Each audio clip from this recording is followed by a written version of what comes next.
The moment 4-year-old Theo Holloway pointed at the crying woman in the torn wedding dress and whispered, "That's my mama." Every lie told in Red Valley shattered like glass. Jace Holloway, the hardened rancher who'd buried his grief for 4 years, froze as the woman he thought was dead stood breathing before him. Mara Kent had returned, but the men hunting her were close behind, and the secret she carried would either heal this broken family or destroy them forever. Stay with us until the very end, and comment your city below so we can see how far Mara's story reaches across the world. The Ghost in the Wedding Dress. The train screamed into Red Valley Station like a wounded animal, belching steam and cinder ash into the crystalline November air. It was 3:47 in the afternoon, late enough that the platform should have been empty, early enough that the sun still burned cold and white above the Montana peaks. But Martha Yates was there, clutching her market basket, and so was old Vernon Cross with his tobacco-stained beard, and both of them would later swear on their mother's graves that they saw her first. The woman who collapsed, off the eastbound car. She wore a wedding dress. Not the kind you see in Red Valley, where prairie wives make do with their Sunday best and a borrowed veil. This was the kind of dress that belonged in gilded ballrooms, with layers of ivory silk now shredded at the hem, Brussels lace torn and hanging like cobwebs, and a bodice that might once have been pristine but was now stained with soot, blood, and what looked like 4 years of accumulated despair. The woman's dark hair hung in wild tangles around a face so pale it seemed translucent. Her feet were wrapped in rags, the delicate wedding slippers long gone. She carried nothing, no bag, no coat, no hope in her eyes. Just those eyes. Martha Yates would tell anyone who'd listen that those eyes were the worst part. Like she'd seen the devil himself, Martha would say, clutching her shawl. And maybe danced with him a while. The woman took 3 steps onto the platform, looked up at the painted sign that read Red Valley, population 847, and her knees buckled. Vernon moved first, surprisingly fast for a man of 73. He caught her elbow before she hit the ground. "Ma'am? Ma'am, you all right?" She turned those hollow eyes on him, and Vernon actually stepped back. "I'm home," she whispered. "God help me, I'm home." Then she pulled away from him and started walking, a stumbling, determined walk toward Main Street. By the time she reached the Mercantile, half the town was watching. 12 minutes earlier, 3 blocks away, Jace Holloway stood outside Brennan's Feed and Supply, one boot propped on the loading dock, discussing winter hay prices with Tom Brennan in the desultory way of men who'd known each other since childhood and had long since exhausted topics of genuine interest. "I'm saying you're getting robbed at $6 a bale," Tom was insisting, gesturing with a clipboard. "Sherman up in Bozeman will do you $5.50 if you buy in bulk." "Daddy!" The voice cut through the afternoon like a bell. Jace turned to see his son, 4 years and 7 months old, stubborn as a mule, and currently supposed to be with Mrs. Henderson 2 blocks over, running full tilt down the boardwalk, his little boots hammering the wood. "Theo Holloway, you stop right there!" Mrs. Henderson's voice echoed behind him, breathless and irritated. But Theo didn't stop. He never did. He crashed into Jace's legs with the full force of a small cannonball, wrapping both arms around his father's knee. "Daddy! Daddy! There's a princess!" Jace scooped him up with the ease of long practice, settling the boy on his hip. "A princess? You been reading those fairy tales again?" "No, a real one. She got off the train. She's wearing a princess dress, but she's crying and her feet are bleeding, and Mrs. Henderson said not to stare, but I saw her, Daddy. I saw her." Over Theo's shoulder, Jace watched Mrs. Henderson huffing up the street, her face red with exertion and embarrassment. "I'm so sorry, Jace," she panted. "He just ran, saw something at the station and took off like a jackrabbit." "It's fine, Eleanor." Jace set Theo down, but kept a firm grip on his hand. "What'd you see, bud?"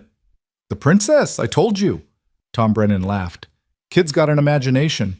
Last week he told me there was a dragon in your north pasture." "That was a bull," Theo said with immense dignity. "But this is different. Come see, Daddy." Something in the boy's voice, a tremor that wasn't quite fear but wasn't far from it, made Jace pause. Theo was many things, wild, willful, occasionally mendacious when it came to whether he'd washed behind his ears, but he wasn't prone to genuine upset. "All right," Jace said. "Show me your princess." They found her in front of Cassidy's dress shop. Jace saw the dress first. Impossible not to. That explosion of ruined white silk in the middle of a town where women wore practical calico and men wore dust. Then he saw the crowd. Then he saw Martha Yates with her hand over her mouth, and Vernon Cross looking like he'd aged 10 years and 10 minutes. Then he saw her. The world tilted. It was a physical sensation, like the ground had betrayed him.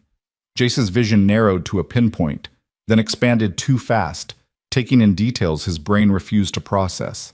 The shape of her shoulders, thinner than he remembered but unmistakable. The way she held her left arm tight against her ribs, protective. The dark hair that used to fall in glossy waves and now hung in matted ropes. The profile, God, that profile. "Mara," he breathed, but it couldn't be. Mara was dead. Mara had been gone for 4 years. Mara had vanished the night after Theo was born, and the sheriff had found her shawl by the river, and everyone knew, she turned. Their eyes met across 20 feet of Montana dust. Jace heard a sound, realized it was coming from him, something between a gasp and a growl, and a word he'd buried so deep he thought it had calcified into fossil. "Daddy?" Theo's hand tightened in his. "Daddy, why are you shaking?" He wasn't shaking, he was made of stone. He was a pillar of salt, turning back to look at what he should have let stay buried. Mara took a step toward him. The crowd parted like water. "Jace!" Her voice cracked on his name. "Jace, you're dead." The words came out flat, factual. "You're dead. We had a funeral." "I know." She was crying now, tears cutting clean tracks through the grime on her face. "I know. I'm sorry. I'm so sorry. Who are you?" The question came from Theo, who had stepped slightly in front of Jace's legs, his small body tense with the protective instinct of a child who'd learned too young that the world could take things away. Mara's eyes dropped to the boy. Everything in her face broke. "Theo," she whispered. "Oh, God. Theo, you're so big. How do you know my name?" Suspicion, clear as creek water, in that little voice. Mara sank to her knees in the dirt, heedless of the dress. She was eye level with him now, 5 feet away, but it might as well have been 5 miles. "Because Her voice failed. She tried again. "Because I picked your name. Before you were born. I held you for 7 hours, and then they took me." "Enough!" Jace's voice cut like an axe through winter wood. He stepped between them, putting his body between Mara and his son. Their son. Jesus Christ. "Enough! Jace, please, I can explain." "Explain." He laughed, and it sounded like breaking glass. "You want to explain? 4 years. 4 years, Mara. We thought you drowned. We thought—" He stopped, aware of the crowd, aware of Theo's small hand fisted in his shirt. "Not here." "Then where?" She was still on her knees, looking up at him with those haunted eyes. "Where can I explain that I was taken, that I was locked away, that I fought every single day to get back to you, to him? Taken." The word was acid. "Taken by who? By what?" "You vanished, Mara. Your father said, 'My father lied.'" The words exploded out of her, loud enough that several people stepped back. "My father sold me like livestock. He dragged me out of our bed while you slept, put a gun to my head, and told me if I ever came back, he'd make sure you and Theo didn't live to see me do it." The silence that followed was absolute. Then Sheriff Pritchard, who'd been standing at the back of the crowd, because where else would he be when drama unfolded, cleared his throat. "Miss Kent. Mrs. Holloway. He cleared his throat again. "Ma'am, I think we better take this somewhere private." The sheriff's office 20 minutes later. The office smelled like old coffee and older regrets. Jace sat in the chair across from Pritchard's desk. Theo perched on his lap, while Mara stood by the window, still in that ruined dress, looking like every ghost story ever told in Red Valley had condensed into human form. Doc Harrison was there too, summoned by someone sensible. He'd tried to examine Mara, but she'd waved him off with a brittle laugh. "I'm not injured. Not anymore." "Ma'am, you're clearly—" I'm fine. She turned from the window, fixing them all with a gaze that had nothing fine about it. I'm home. That's what matters. Mara. Jace's voice was carefully controlled. Theo's head was tucked against his chest. The boy had gone quiet and watchful in the way children do when adults are barely holding it together. Start talking, real slow, and start with why I shouldn't believe you abandoned us. The sound she made wasn't quite a laugh. Because I didn't. Jace, that night, the night I disappeared, it was October 14th, 3 weeks after Theo was born. Do you remember? I remember every goddamn day since you left. I didn't leave. I woke up with a gun barrel pressed under my chin. My father, Silas Kent, and 2 men I'd never seen before. They gagged me, Jace, tied my hands, carried me out of our house while you slept 10 feet away. Jace's arms tightened around Theo. That's not... Your father was in Denver. He sent a telegram. After you disappeared, he sent a telegram saying what? That I'd run away? That I'd always been unstable? That poor Jace Holloway was better off without his mad wife? Her voice dripped venom. Let me guess. He offered to take Theo, said the boy would be better raised by proper family back east. The way Jace's face went white told her she'd hit target. How did you... Because that was the plan, Jace. She was shouting now, past caring, past fear. Take me away, make me disappear, then swoop in and take my son. Make it look like mercy, like charity. Sheriff Pritchard held up both hands. Miss Kent, it's Holloway, Mara Holloway. I don't care if there's paperwork saying otherwise. Mara, the sheriff tried again. These are serious accusations. Your father's a wealthy man, connected. If what you're saying is true, if... She whirled on him. You think I tore up a $2,000 wedding dress for fun?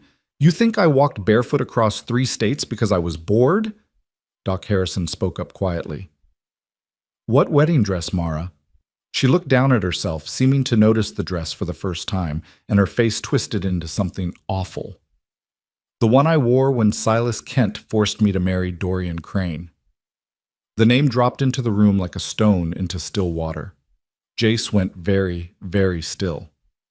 Dorian Crane, the railroad man. Steel magnate, actually, but yes, him. Mara's voice had gone flat, drained of inflection. My father owed him money, a lot of money. Gambling debts, business debts, debts that would have ruined the Kent family name if they came due. So they made a deal. Silas would provide Dorian with a young, respectable wife. Dorian would forgive the debts. You're saying your father sold you. I'm saying my father sold me on October 14th, 1881, at gunpoint, and I spent the next 4 years trying to escape. She met Jace's eyes. I didn't run from you. I ran back to you. Every mile, every lie I told, every window I climbed out of, it was all to get back to you. Theo stirred against Jace's chest. His voice was small. Did you really pick my name? Mara's face crumpled. Yes, baby. Yes, Theo Alexander Holloway. It means gift of God and defender of men, because you were both. You are both. Do you like horses? The question was so abrupt, so achingly childlike, that Mara actually laughed, a wet, broken sound. I love horses. We have 7, and a dog named Biscuit, and chickens, but Daddy says they're stupid. Chickens are stupid, Jace muttered. Do you want to meet them? Theo was warming up now, the natural resilience of childhood asserting itself. The horses, not the chickens. Well, you can meet the chickens too if you want, but they bite. Theo, Jace started. I would love to meet them, Mara said quietly. Then to Jace, if that's allowed. The room went silent again. Jace looked at her, really looked at her. At the scars on her wrists where rope had worn away skin, at the hollow of her cheeks, at the way she held herself like a person who'd learned to be ready to run at any moment, at the desperate hope in her eyes when she looked at Theo. Sheriff, he said finally, you got any actual business here? Any laws broken that need addressing? Pritchard scratched his jaw. Well now, that's complicated. If Mrs. Holloway was taken against her will, held against her will, forced into a marriage against her will, that's kidnapping at minimum. Human trafficking, arguably, but we'd need evidence, witnesses, and going up against Silas Kent. He trailed off meaningfully. I have evidence, Mara said quietly. They all turned to her. The marriage certificate. Forged. I never signed it willingly, but it exists. Letters between my father and Dorian Crane discussing the arrangement. Medical records from the private sanatorium where Dorian kept me when I got difficult. And she took a shaking breath. And this. She reached into the torn bodice of the dress and pulled out a small bundle wrapped in oilcloth. With careful fingers, she unwrapped it, a lock of dark hair tied with a blue ribbon. I cut this from Theo's head the night he was born, she whispered, before they took me. It's all I had of him. I carried it through everything. Every locked room, every threat, every time Dorian... She stopped. I carried it, so I'd remember why I had to survive. Theo reached out and touched the lock of hair with one finger. That's mine? That's yours, baby. Can I have it back? Mara's face did something complicated. Then she smiled, a real smile, the first anyone had seen. It's always been yours. I was just keeping it safe. She handed it to him, and Theo clutched it like treasure. Jace cleared his throat roughly. Doc, you able to examine her now? Make sure she's okay? Of course. Sheriff, we'll need to make formal statements, but not today. Today she needs... He stopped, unsure what she needed. Food, water, sleep, a life that didn't include being hunted. Today I need my family, Mara said softly. Even if it's just for a few hours. Even if you send me away tomorrow. Please, Jace, just let me see him. Let me be here. Jace looked at Theo, who was examining the lock of hair with intense fascination. You think she's really your mama? He asked the boy quietly. Theo looked up at Mara, then back at Jace, then at Mara again. She knows my name, he said seriously, and she likes horses, and she has my hair. He paused. And she has the same eyes as me. Daddy, look, we have the same eyes. And they did. That particular shade of deep gray blue, like storm clouds over the mountains. Jace felt something in his chest crack, just a little crack, but enough to let in the smallest sliver of light. 1 week, he heard himself say. Mara's breath caught. What? 1 week, you come back to the ranch. You sleep in the guest room. You spend time with Theo, supervised. And at the end of that week, he met her eyes. At the end of that week, we decide what happens next. If you run again, I won't. If you run, he continued grimly, I'm done. He's done. You'll be dead to us for real this time. Understood? Understood. She was crying again, but different now. These were tears of relief. Thank you, Jace, thank you. Don't thank me. He stood, settling Theo more firmly on his hip. And don't think this means I forgive you. I don't. I can't. Not yet.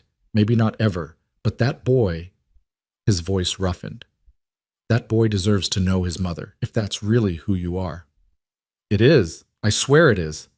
He nodded once, sharp, then to the room at large. We're going home. Doc, can you... I'll come by tomorrow, Doc Harrison said gently. Make sure Mrs. Holloway gets proper medical attention. Thank you. At the door, Jace paused. You'll need clothes, real clothes. I kept your things, he said abruptly. Your trunk, from before. It's in the attic. Couldn't bring myself to burn it or give it away. He didn't look at her. Figured Theo might want it someday, to remember you by. Mara pressed a hand to her mouth. Come on, Jace said gruffly. Wagon's outside. It's an hour ride to the ranch. The ride home. The wagon rattled north out of Red Valley, following the dirt road that wound through winter-brown grassland toward the mountains. Jace drove. Theo sat between them, clutching his lock of hair and chattering about horses with the unstoppable enthusiasm of a 4-year-old who'd decided this strange woman was acceptable. Mara sat on the far side of the bench, her hands folded in her lap, the wedding dress already starting to stiffen with cold. It's beautiful, she said after a long silence. I forgot how beautiful it was. Jace didn't ask what she meant. He knew. The valley in autumn, dressed in gold and copper, the mountains rising like cathedral walls, the sky so blue it hurt. You remember the ranch? He asked. Every inch, every fence post, every window. She glanced at him. How much has changed? Doubled the herd, built a new barn last spring. Old one finally gave up in a windstorm. Added on a room to the house. He didn't say for Theo, but because I couldn't bear to raise him in the same room where I woke up and you were gone. Tell me about him, Mara said softly. Tell me everything. So he did. He told her about Theo's first word, horse, naturally. His first steps, taken while trying to chase the barn cat. The way he laughed like a steam whistle when you tossed him in the air. His absolute refusal to eat carrots, but his willingness to consume his body weight in biscuits. His fascination with thunder. His terror of spiders. The way he talked to the horses like they understood every word. And maybe they did. He's smart, Jace said. Too smart sometimes. Got your brain. And your stubbornness. Yeah, that too. Theo, wedged between them, had fallen asleep with his head on Mara's lap. She looked down at him with such naked love that Jace had to look away. I missed all of it, she whispered. His first word, his first steps, every single day. I know. I would have given anything. I know, Mara. They rode in silence for a while. What happens if they come after me? She asked finally. Dorian, my father. They won't just let me go. Then they'll have to go through me. Jace's voice was flat. And half this valley. Nobody messes with Red Valley folk. That's just how it is out here. You'd do that? After everything? He was quiet for a long time. You're Theo's mother, he said finally. That matters. Maybe that's all that matters right now. The ranch. The house came into view as the sun touched the western peaks. A sturdy two-story building with a wraparound porch, corrals to one side, barn to the other, and mountains beyond like a promise of forever. Mara made a sound, half sob, half laugh. You painted it! Seemed like time. The house had been bare wood when she left. Now it was white with green shutters. Theo picked the color. He has good taste. Jace pulled the wagon to a stop by the porch. Theo woke up with a start, looked around, and scrambled down with the fearlessness of youth. Come meet the horses, come on. Theo, it's nearly dark. Just for a minute, please, Jace sighed. 10 minutes, then inside for supper. They walked to the corral, where 7 horses stood in the gathering dusk. Theo climbed the fence like a monkey and started introducing them one by one. That's Copper. He's old but nice. And that's Betty. She's mine even though Daddy says I'm too young to ride alone. And that's... Mara wasn't listening. She was staring at a gray mare in the corner. Storm, she breathed. The mare lifted her head and then, incredibly, walked over to the fence.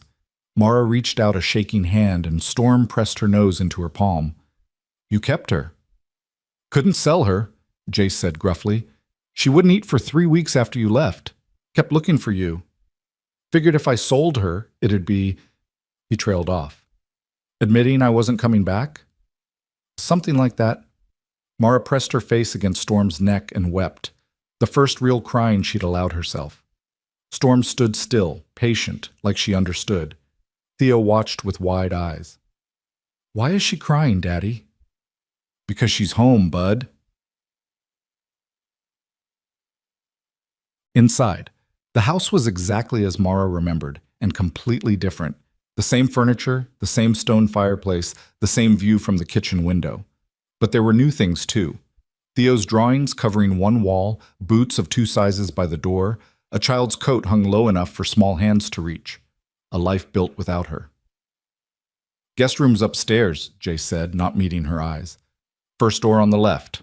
I'll bring up your trunk. And something for supper. Jace? 1 week, Mara. That's what we agreed. Don't push it tonight. She nodded. Okay. Theo grabbed her hands. I'll show you. Come on. The room was small but clean. A bed, a dresser, a window looking out over the valley. Mara's old trunk sat at the foot of the bed. Daddy comes in here sometimes, Theo confided. When he thinks I'm sleeping, he just sits and looks at your stuff. Theo, Jace's voice from the doorway was warning. What? You do? Go wash up for supper. But Now. Theo sighed dramatically and ran out. Jace set a plate on the dresser. Bread, cheese, some kind of stew. Doc said you probably need to eat slow, don't want to make yourself sick. Thank you. He nodded, started to leave. Jace? He stopped but didn't turn around. I know you don't believe me yet. I know you can't. But I'm going to prove it to you. Every single day of this week, I'm going to show you that I came back because I love you. Both of you. More than anything.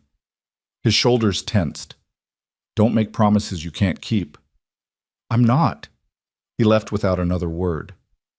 Mara sat on the bed, picked up the plate with trembling hands, and took a small bite of bread. It tasted like hope. It tasted like home. That night, Mara woke screaming. She was back in the sanatorium, back in the locked room, back with Dorian's hands around her throat and his voice in her ear telling her she'd never escape, never leave, never. Mara? Arms around her, strong, familiar arms. She fought them, panicked, still half in the nightmare. Mara, it's me. It's Jace. You're safe. You're in Red Valley. You're safe. The words penetrated slowly. She stopped fighting, looked up. Jace knelt beside the bed, his hair wild from sleep, wearing just an undershirt and trousers, his hands on her shoulders. You're okay, he said again, quieter. You're okay. She was gasping like she'd run a mile. I'm sorry. I'm sorry. I didn't mean... Don't apologize for nightmares. Behind him, in the doorway, Theo stood clutching a stuffed rabbit and looking terrified. Is she okay? His voice was so small. She's okay, bud. Just a bad dream. I get bad dreams sometimes, Theo offered. Daddy says I should think about horses until I fall asleep again. Mara managed a watery laugh. That's good advice. Do you want my rabbit? He helps. The offer, made with such earnest generosity, broke something in her. I would love your rabbit, she whispered. Theo patted over and carefully placed the well-loved toy in her arms. His name is Mr. Flop, because his ears flop. Hello, Mr. Flop. Come on, Theo. Jay scooped up his son. Back to bed. But she'll be fine, I promise. After they left, Mara sat in the dark, clutching a toy rabbit that smelled like lavender and little boy, and cried again. But different this time. These were tears of gratitude, because for the first time in 4 years, when she woke up screaming, someone came. Someone cared. Someone said, you're safe. Outside the window, the mountain stood black against the stars, and somewhere in the house, Jace Holloway sat awake in his own room, wondering if he was making the biggest mistake of his life or the most right thing he'd ever done. Only time would tell. And Mara Kent Holloway had 1 week to prove which it was. Dawn came cold and clear, painting the valley in shades of rose gold that made everything look possible. Mara woke to the sound of roosters and the low murmur of voices downstairs. For one disoriented moment, she thought she was 21 again, newly married, waking up in the home she and Jace had built together. Then reality settled back in. Heavier than the quilt covering her, sharper than the morning air seeping through the window frame. She was 25 now. 4 years had been stolen, and she had 6 days left to prove she deserved to stay. She dressed in clothes from her old trunk, a simple brown skirt and cream blouse that hung looser than they once had. Her hands shook as she buttoned the blouse. The fabric smelled like cedar and thyme, like a life she'd been forced to leave behind. When she finally worked up the courage to look in the small mirror above the dresser, a stranger stared back. Same gray-blue eyes, same dark hair, but everything else had been carved away by hardship until only the essential remained. Downstairs, she found Jace at the stove, flipping pancakes with the practiced efficiency of a man who'd been doing it alone for too long. Theo sat at the table, swinging his legs and conducting an elaborate conversation with Mr. Flop about the relative merits of syrup versus honey. Mr. Flop says syrup, Theo announced. But I think he's wrong. Mr. Flop's a rabbit, Jace said without turning around. What does he know about breakfast? He knows a lot. He's very smart. Mara stood in the doorway, suddenly uncertain. This was their routine, their rhythm, built over years she hadn't been part of. She was the intruder here, the ghost trying to reclaim a place among the living. Theo saw her first. You're awake. Did Mr. Flop help? He helped very much. She stepped into the kitchen, careful to keep her distance from Jace. Thank you for lending him to me. You can keep him if you have more bad dreams.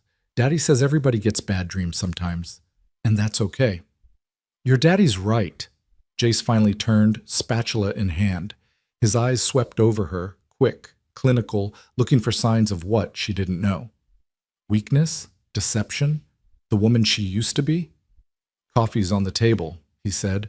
Breakfast in 5 minutes. Can I help? You can sit down. You're still recovering. It wasn't an offer. It was an order, delivered in that flat tone he'd been using since yesterday, the tone of a man who'd built walls so high even he couldn't see over them anymore. Mara sat.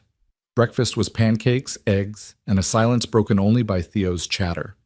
The boy had apparently decided she was acceptable, and now treated her with the easy trust of childhood, asking questions between bites about whether she liked dogs better than cats, and if she could braid hair, and had she ever seen a bear.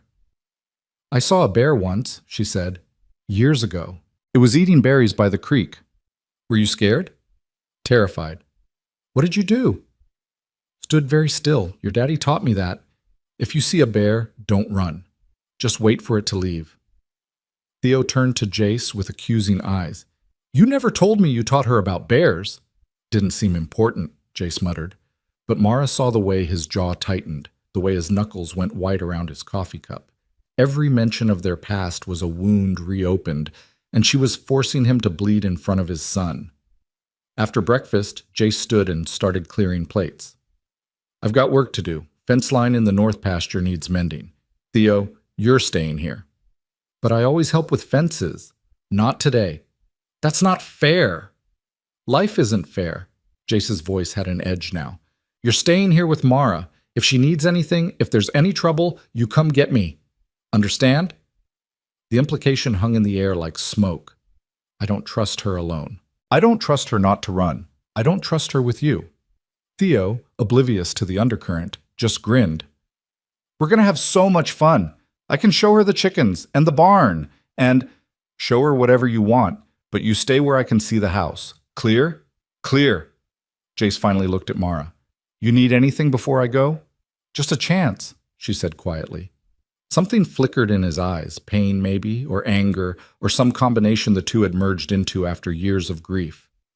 You've got 6 more days. Use them well. Then he was gone, the door closing behind him with careful control, and Mara was left alone with a 4-year-old boy who was her son, but also a stranger, in a house that was her home, but also a museum of the life she'd lost. Theo hopped down from his chair. Come on, chickens first. The morning passed in a blur of small revelations. Theo showed her everything with the pride of ownership. The chicken coop where the hens pecked and muttered, the garden plot Jace had enclosed with wire fencing, the old oak tree where a rope swing hung motionless in the cold air. He talked continuously, an endless stream of observations and questions and stories, and Mara drank it in like someone dying of thirst. That's where I fell and split my lip, Theo said, pointing to the porch steps. Had to get 3 stitches. Daddy said I was braver than soldiers. I bet you were. That's where Biscuit sleeps when it rains. The barn, warm and dim and smelling of hay. And that's where we keep the kittens, but they're not babies anymore. Daddy says they're cats now, but I still call them kittens because they act like babies. 3 half-grown cats wound around her ankles, purring. Mara crouched down and let them investigate her hands, her skirt, her hair. They like you, Theo observed. Animals always know if people are good or bad. Daddy told me that. Your daddy tells you a lot of things. He's smart. He knows everything. Theo paused, his face scrunching in thought. Well, almost everything. He didn't know you were alive. The words landed like stones. No, Mara said carefully. He didn't. Nobody did. Were you hiding? In a way. From bad people? She looked at this small, serious boy, her son, God, her son, and decided he deserved as much truth as she could give him. Yes, from very bad people who didn't want me to leave, but I left anyway because I had to come back to you. Theo considered this with the gravity of a judge. That was brave. Thank you. Braver than soldiers. I don't know about that. I think it was. He slipped his hand into hers, small and warm and trusting. I'm glad you came back. Mara's throat closed. She squeezed his hand gently. Me too, sweetheart. Me too. They walked back to the house, hand in hand, while November wind rattled the bare branches overhead. In the north pasture, barely visible against the brown grass, Jace worked the fence line with mechanical precision. Mara watched him move, the familiar way he swung the hammer, the set of his shoulders, the occasional pause to wipe sweat despite the cold, and felt something crack apart inside her chest. She'd loved this man, still loved him, if she was honest. But love wasn't enough anymore. Love hadn't kept her safe. Love hadn't prevented her father from selling her like property. Love was just the foundation, and foundations could be built on or abandoned, and she didn't know which he'd choose. Inside, Theo demanded lunch. Mara found bread, cheese, and the remains of yesterday's stew. They ate at the kitchen table while Theo told her an elaborate story about a horse named Copper, who was secretly a wizard. It was nonsense, delightful nonsense, and Mara laughed for the first time in 4 years. Really laughed, until tears streamed down her face. You have a funny laugh, Theo announced. Like bells. Is that good or bad? Good. Daddy never laughs like that. The observation cut deeper than he knew. After lunch, Mara washed dishes while Theo drew pictures at the table. She'd just finished drying the last plate when she heard hoofbeats outside. Not Jace's steady rhythm, but something faster, more urgent. She moved to the window. A rider was coming up the lane at full gallop, trailing dust. Theo pressed against her side. That's Mr. Brennan. Something's wrong. The boy was right. Tom Brennan pulled his horse to a sliding stop and practically fell out of the saddle, already shouting, Jace, Jace, we've got trouble. In the north pasture, Jace was already running. Mara's blood went cold. She grabbed Theo's shoulder. Stay here. Lock the door after me. Don't open it unless it's me or your father, understand? But stay here. She ran outside. Jace and Tom were converging by the barn, both men's faces grim. What happened? Jace demanded. Sheriff just got a telegram from Denver. Some fancy lawyer claiming his client has legal claim to a woman matching Mara's description. Says she's mentally unfit, that she escaped lawful custody, that Tom stopped when he saw Mara.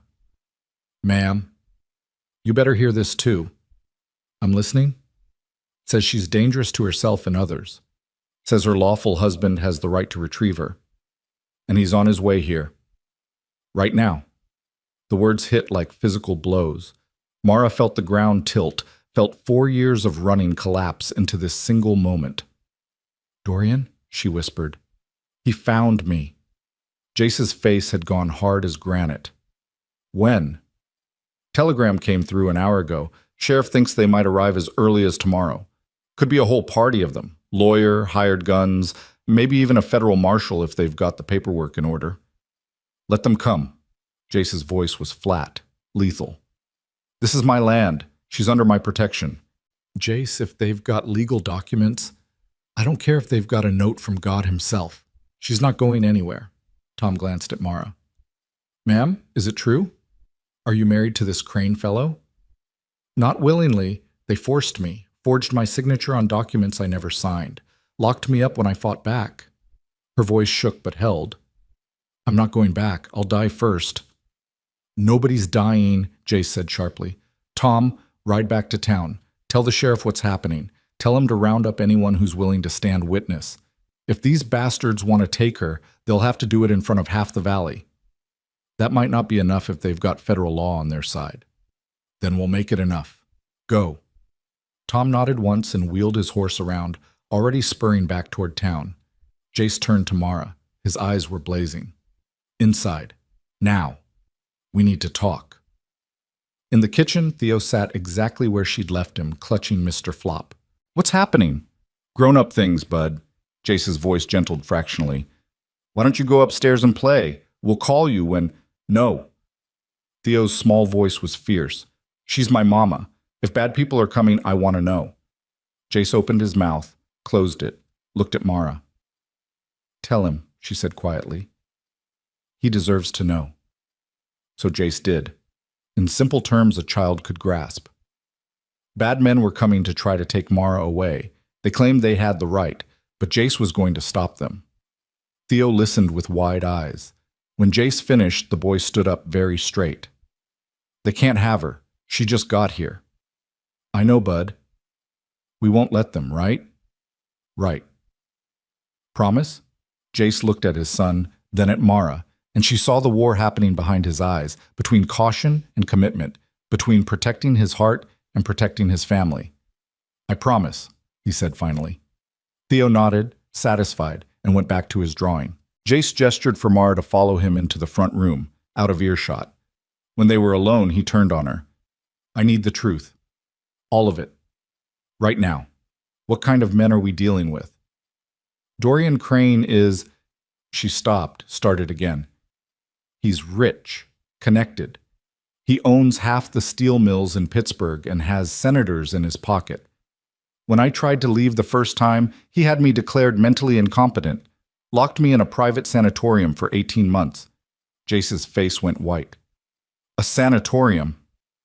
They called it treatment. It was torture. Cold baths, restraints, drugs that made me forget my own name. Her voice was shaking now, but she forced the words out. When that didn't break me, he moved me to his estate. Guards at every door. My father visited once, told me I'd brought it on myself. That if I'd just been obedient, none of this would have happened. Jesus Christ. I escaped 3 times. The first 2 times they caught me within hours. The third time, she swallowed hard. The third time was last week. There was a wedding, Dorian's business partner's daughter. Big event, lots of guests, everyone distracted. I slipped away during the reception. Stole a horse. Rode until it collapsed, then walked. Sold my wedding ring for train fare. And here I am. Here you are, Jace repeated. He ran both hands through his hair, a gesture she remembered from years ago when he was trying to think through an impossible problem. They'll have documentation, marriage certificates, medical records, testimony from doctors he paid off. In the eyes of the law, you're probably still his wife, still his property. I know. So what do you want me to do? The question caught her off guard. What? I'm asking what you want, because if you want to fight this, we fight. But if you think running might be safer, I'm not running anymore. Her voice cracked. I can't, I won't. If I run now, I'll be running forever. And Theo... She stopped, regaining control. Theo deserves a mother who stands and fights, even if I lose. Jay studied her for a long moment. Then he nodded, something settling in his expression. All right, then we fight. But you do exactly what I say when I say it. If I tell you to hide, you hide. If I tell you to run, you run. Understood? Understood. Good. Now here's what we're going to do. He laid it out quickly, efficiently. Fortify the house, make sure the rifles were loaded, position trusted neighbors at strategic points. When Dorian Crane and his hired guns arrived, they'd find a united front, not just one man defending his family, but an entire community refusing to let outsiders take one of their own. They'll probably come tomorrow, Jay said. Mid-morning, when they think we'll be unprepared. We'll make sure we're not. Jace, Mara's voice was soft. Why are you doing this? Yesterday you could barely look at me. Today you're preparing to go to war for me. He was quiet for a beat too long. You're Theo's mother. That's reason enough. Is it? It has to be. He met her eyes. Don't ask for more than that right now. I can't give it. I'm not asking for... Yes, you are. His voice was rough. Every time you look at me, you're asking if I still love you, if I can forgive you, if we can go back to what we were. And I don't have answers, Mara. All I know is that boy in there deserves his mother, and I'm not letting anyone take you away again, not while I'm breathing. It wasn't a declaration of love. It wasn't forgiveness. But it was something, a foundation they could maybe build on if they survived what was coming. Thank you, she whispered. He nodded once, then went to check the rifles. That night, the house filled with people. Tom Brennan returned with Sheriff Pritchard and Doc Harrison. Then came the Hendersons, the Cassidys, Old Vernon Cross, and a dozen others, ranchers and shopkeepers and farmers who'd known Mara before, who remembered her kindness, who believed in protecting their own. They crowded into the kitchen and front room, drinking coffee, speaking in low voices, organizing watches and signals. Martha Yates had brought her husband's old buffalo rifle. "Any man tries to take you, honey, he's got to go through me first." "I appreciate that, Martha. You're one of us, always were. Don't matter what papers some city lawyer waves around." Eleanor Henderson squeezed Mara's hand. "I lost my sister to a bad marriage back east. Never got her back. I'll be damned if I let it happen again." One by one, they pledged their support. Some because they believed in justice. Some because they hated government overreach. Some simply because Jace Holloway was their neighbor, and when trouble came to a neighbor's door, you stood with them. Theo watched it all with solemn eyes, sitting on Mara's lap because he'd refused to go to bed. Finally, Jace came over and lifted him up. "Time for sleep, bud." "But I want to help." "You help by staying safe." Jace's voice was gentle but firm. "That's the most important job of all." He carried the boy upstairs. Mara heard their voices through the ceiling, Theo arguing, Jace reasoning, then the creak of bed springs and the low murmur of a lullaby.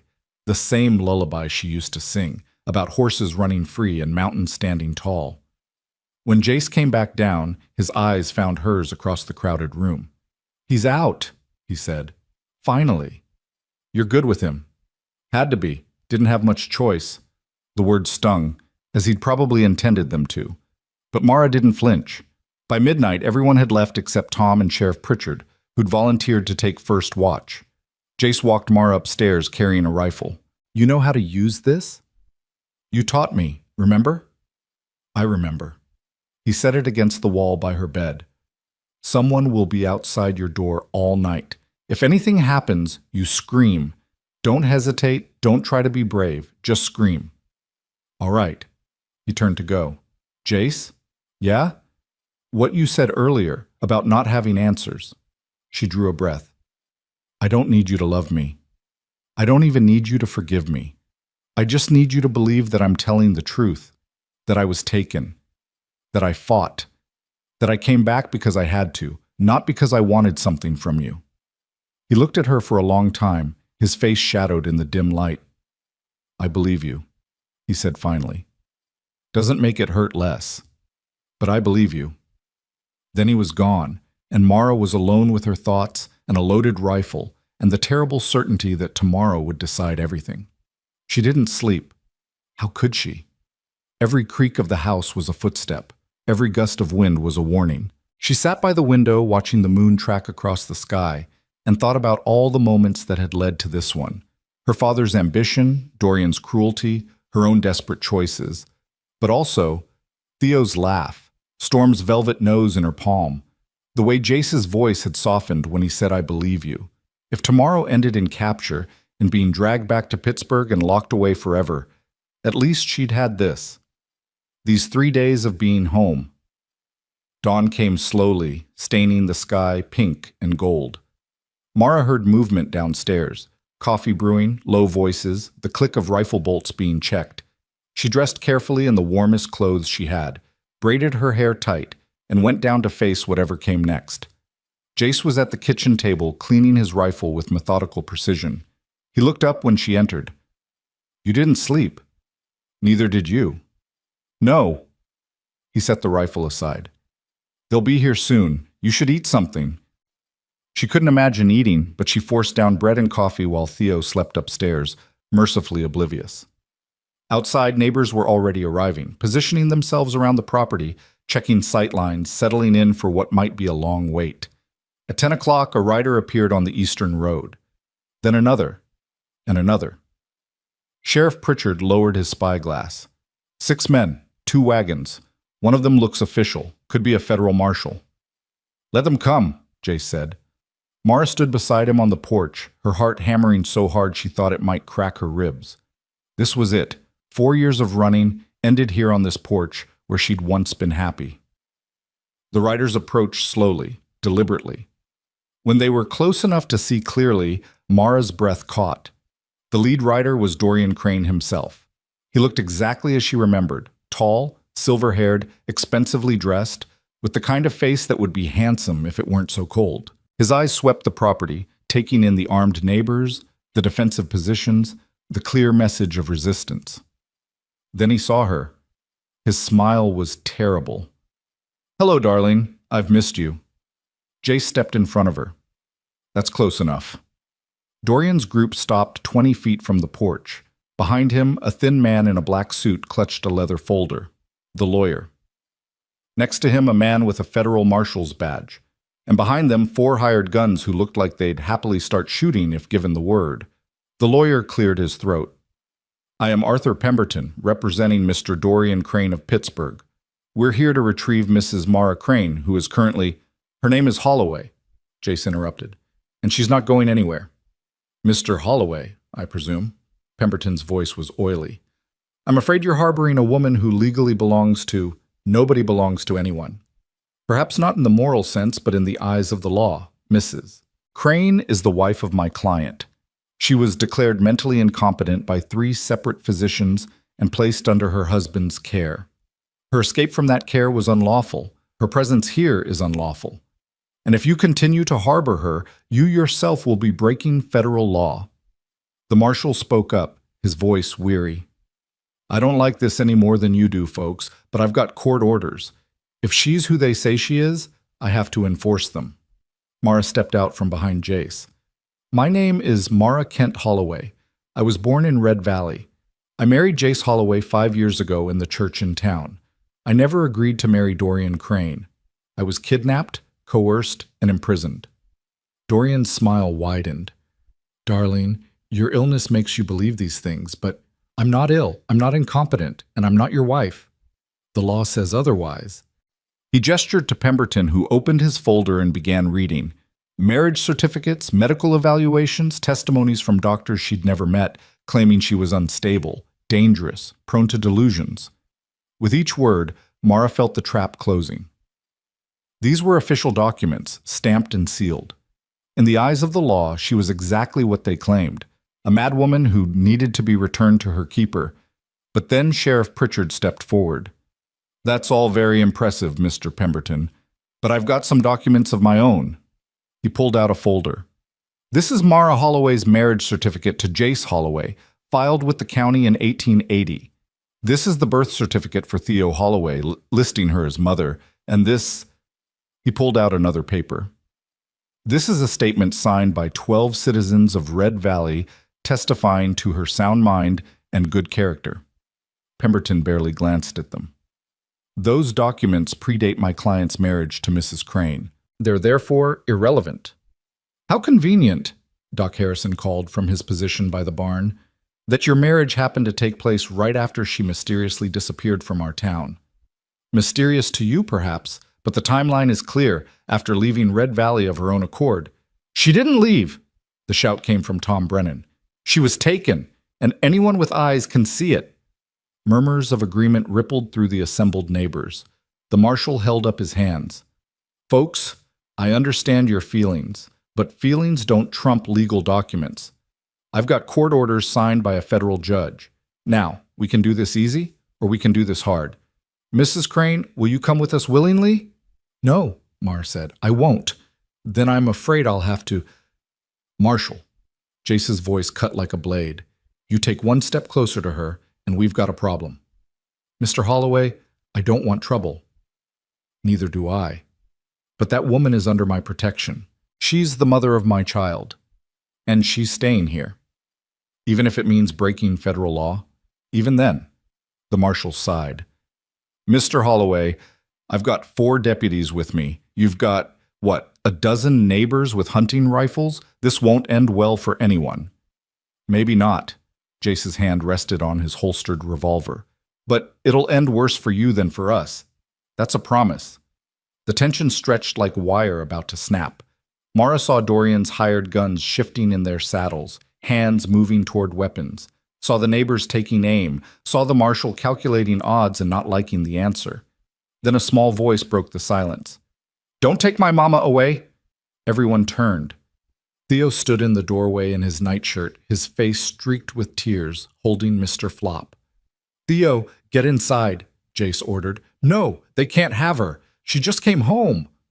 The boy ran down the porch steps before anyone could stop him and threw his arms around Mara's legs. Please don't go, he sobbed. Please, Mama, please.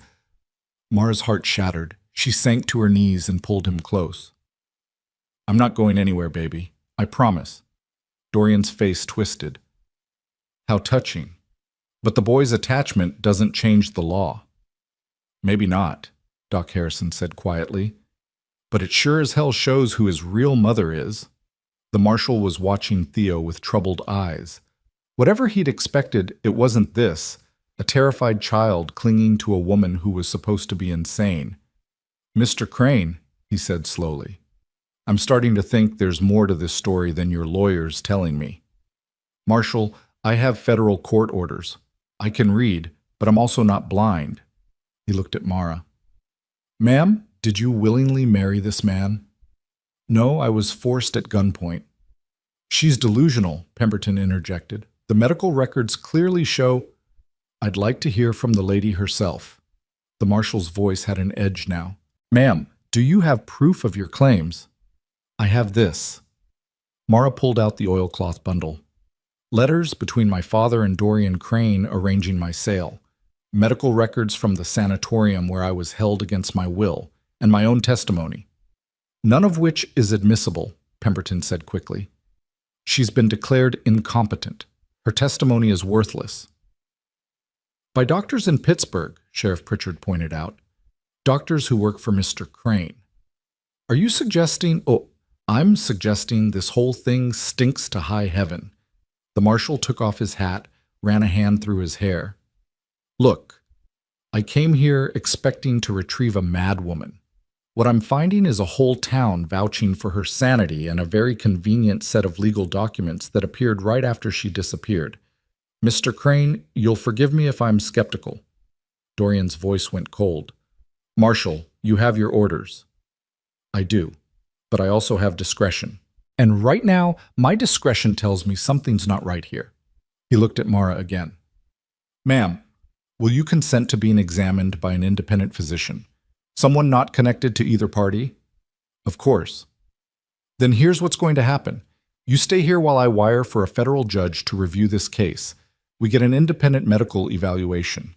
We hear testimony from both sides in a proper court. And then, and only then, we decide where you belong. That's unacceptable, Dorian snapped. I have legal custody, which I'm temporarily suspending pending further investigation. The marshal's voice was iron now. Mr. Crane, you can argue with me all you want, but those are my terms. Take them or leave them. Dorian's face flushed red. For a moment, Mara thought he might order his men to start shooting, but then he looked around at the armed neighbors, at the determined faces, at the mother and child clinging to each other, and apparently decided discretion was the better part of valor. This isn't over, he said quietly. Mara, darling, I'll see you soon. Over my dead body, Jay said. Dorian's smile was a knife. That can be arranged. Then he wheeled his horse around and rode back toward town, his entourage following. The marshal stayed behind. Folks, he said tiredly, I meant what I said. This goes through proper channels now, but for what it's worth, he looked at Mara. I believe you. My wife's sister went through something similar. Different circumstances, but same result. So you fight this, you hear me? You fight like hell. I will, Mara whispered. After the marshal left, the yard erupted in cheers and backslapping and relief. But Mara just held Theo and shook, because she knew, they all knew, this was just the beginning. The real battle was still to come. The fever came 3 days later, creeping into Red Valley like a thief in the night. Doc Harrison had warned them it was making its rounds through the mining camps up north. Some kind of influenza, vicious and fast-moving, hitting children and the elderly hardest. By the time it reached town, half the families were already keeping their doors locked and their windows shut, burning sage and praying it would pass them by. It didn't. Jace had spent those 3 days riding between the ranch and town, meeting with lawyers, filing counter-petitions, building a legal defense that felt more like constructing a dam with twigs, while a flood rushed toward them. The marshal had been true to his word. A federal judge was coming from Helena to review the case, expected within the week. But in the meantime, Dorian Crane hadn't left Red Valley. He'd taken rooms at the hotel, his lawyer and hired guns in tow, making it clear he wasn't going anywhere without his prize. Mara had spent those same days learning to be a mother to a child who didn't quite remember her. Theo was warming to her, bringing her rocks he found interesting, asking her to read him stories, falling asleep against her shoulder after supper. But there was still a carefulness between them, like two dancers learning steps they should have known by heart. She helped with chores, mucked stalls until her hands blistered, cooked meals that Jace ate in silence, and tried not to think about what would happen if the judge ruled against her. On the third night, Eleanor Henderson's youngest came down with the fever. By morning, 3 more children in town were burning up, including the blacksmith's twin boys. Doc Harrison moved from house to house with his medical bag, dispensing what remedies he had and hoping for the best. "Keep them cool," he told worried mothers. "Lots of water, and pray. That's about all we can do." Jace heard about it when he rode into town that morning to meet with Sheriff Pritchard. He came back to the ranch with his face drawn tight. "Doc needs help," he told Mara. "Half the town's getting sick, and he can't be everywhere at once. I'm going back." "You should stay here," Mara said, "with Theo. Doc needs hands, people who aren't afraid to get close to the sick." "Then let me go." Jace looked at her sharply. "You?" "I've nursed people through fever before. My mother taught me when I was young, before she died of one herself. I know what to do." "You've barely been back a week. You're still recovering." "I'm fine. And I'm not asking for permission, Jace. Those people stood up for me when Dorian came. The least I can do is help them now." Something shifted in his expression, not quite trust, but close to it. "All right, but Theo stays here." "Of course. Tom Brennan's wife can watch him. She's keeping her kids home from school anyway. One more won't matter." They rode into town together, the first time they'd been truly alone since her return. The silence between them was heavy, but not hostile, more like 2 people carrying the same weight, trying to figure out how to balance the load. "You really nursed people through fever?" Jace asked finally. "In Pittsburgh. In the sanatorium." Her voice was flat. "When other patients got sick, they'd sometimes put me to work. Figured if I was going to be crazy anyway, might as well be useful." His jaw tightened. "Mara, I don't need your pity, Jace. I just need you to believe that I'm not helpless, that I survived because I learned to be strong." "I never thought you were helpless." "No? Then what did you think?" He was quiet for so long she thought he wouldn't answer. Then, "I thought you were the bravest person I'd ever met. From the moment I met you. You stood up to your father when he said ranchers weren't good enough for the Kent family. You learned to ride like you were born to it. You helped birth calves in the middle of winter and never complained once." He paused. "And when you disappeared, I thought maybe I'd been wrong. Maybe you weren't brave at all. Maybe you'd just been pretending. And now? Now I don't know what to think, except that you're here and you're fighting, and that takes a kind of courage I can't even imagine." It wasn't forgiveness, but it was acknowledgement, and that was something. They spent the day moving from house to house. Doc Harrison directed them like a general deploying troops. Mara to the Hendersons, where little Emma was worst off. Jace to the blacksmiths, where both twins were barely conscious with fever. Mara worked through the afternoon and into the evening, sponging hot foreheads, coaxing water down burning throats, changing sweat-soaked sheets. Eleanor Henderson wept with exhaustion and gratitude. "I don't know what I'd do without you," she sobbed. "You'd manage," Mara said gently. "But you don't have to. I'm here." By the time the sun set, Emma's fever had broken. The child slept peacefully for the first time in 2 days. Her mother collapsed beside her. Mara washed her hands in cold water, rolled her aching shoulders, and went to find Doc Harrison. She found him on the front steps of the general store, his face gray with exhaustion. "How many?" she asked. 12 confirmed cases. 3 more showing symptoms. "The blacksmith's boys aren't improving. I'm worried about them." He rubbed his eyes.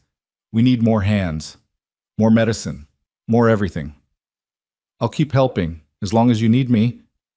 "Even with your own troubles?" Mara smiled tiredly. "Especially because of my own troubles. These people defended me. Now it's my turn. Doc studied her for a moment, then nodded. You're stronger than your father ever gave you credit for. My father never gave me credit for anything except being female and therefore useful for marriage. Well, he was a damn fool. That night, Jace insisted on riding her back to the ranch, even though it was late and he was exhausted. They found Theo asleep at the Brennans, curled up with Mr. Flop and their youngest boy. Jace carried him out to the wagon without waking him. He's been asking for you, Tom Brennan's wife said quietly. Both of you. Wanted to know when his parents were coming home. The word parents, plural, united, hit Mara like a physical blow. She nodded, not trusting her voice, and climbed into the wagon. Theo woke briefly when Jace carried him inside, mumbling something about horses and honey before falling back asleep. Mara tucked him in, brushing hair off his forehead with a tenderness that made her chest ache. He's warm, she said. Jace was beside her in an instant, his own hand on Theo's forehead. Not fever warm, just warm from sleep. You sure? I'm sure. But his hand lingered, protective. Get some sleep, Mara. We'll need to go back tomorrow. She did sleep, deeply and dreamlessly, until the sound of retching woke her in the dead hours before dawn. She was out of bed and down the hall before she was fully conscious. Theo's door was open. Inside, Jace knelt beside the bed while Theo vomited into a basin, his small body shaking. It's okay, bud, Jace murmured. Get it out. That's it. Mara's blood turned to ice water. How long? Started about 20 minutes ago. Jace's voice was carefully controlled, but she could hear the fear underneath. Fever spiked fast. He was fine when I checked him at midnight. She pressed her hand to Theo's forehead and felt the heat radiating off him like a stove. The boy whimpered and tried to curl into himself. Hurts, he mumbled. Everything hurts. I know, baby. Mara's mind was already racing through everything her mother had taught her, everything she'd learned in Pittsburgh. Jace, get me cold water, as much as you can, and clean cloths. He didn't question, just moved. Mara stripped Theo down to his underthings and began sponging his burning skin with water from the wash basin. The boy cried out at the cold. I know it's awful, sweetheart, but we have to get your fever down. I want it to stop, Theo sobbed. Make it stop, Mama. The word, Mama, said without hesitation, without carefulness, broke something in her. She gathered him close, feeling his fever burning through her nightgown. I'm going to make it stop, I promise. You're going to be fine. Jace returned with a bucket of well water and an armful of cloths. His face was white. Should I ride for Doc? He's already overwhelmed. We can do this ourselves. Mara soaked a cloth and pressed it to Theo's chest. We've dealt with this before. Babies get fevers. They break. He'll be fine. But even as she said it, she felt the terrible heat of him, saw the glassy unfocus in his eyes, and remembered children in the sanatorium who'd burned up from the inside out, while doctors stood helpless. No, she thought fiercely. Not him. Not my son. Not after everything. They worked through the night, taking turns sponging him down, coaxing water past his cracked lips, changing his sheets when sweat soaked through. Theo drifted in and out of consciousness, sometimes calling for his father, sometimes for his mother, sometimes for people who didn't exist. Fevered phantoms conjured by his burning brain. As dawn broke, the fever climbed higher. Theo started shaking violently, his teeth chattering so hard Mara feared he'd bite his tongue.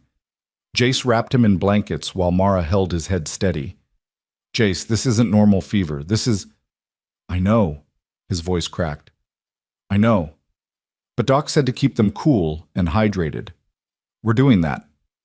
What if it's not enough? It has to be enough. He looked at her across their shaking child, and for the first time since she'd returned, the walls were completely gone. It has to be, Mara. I can't lose him. He's all I have. You won't lose him. We won't lose him. She said it like a prayer, like saying it firmly enough could make it true. He's strong. He's a Holloway. He'll fight this. But as morning wore into afternoon, Theo only got worse.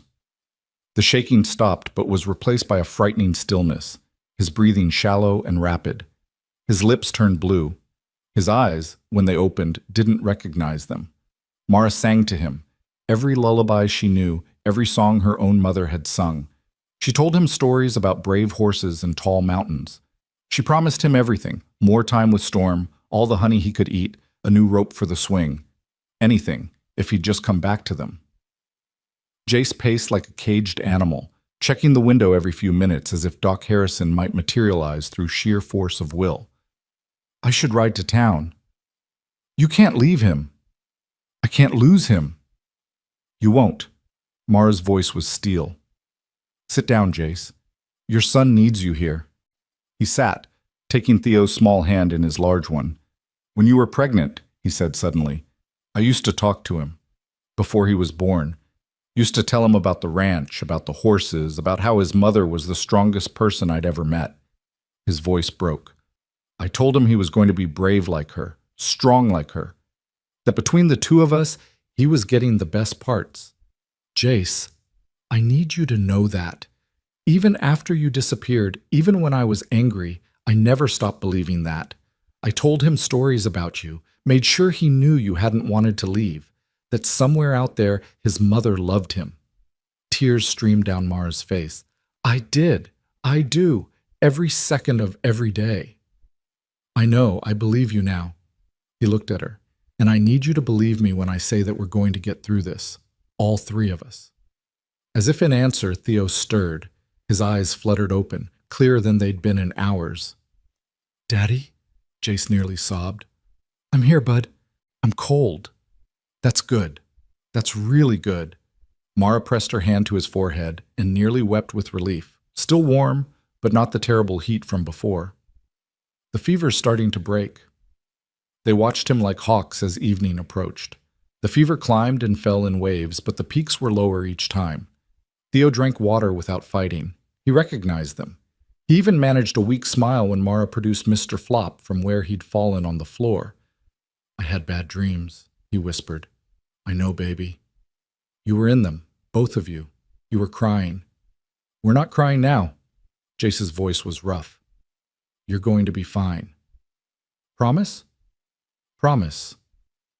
By midnight, the fever broke completely.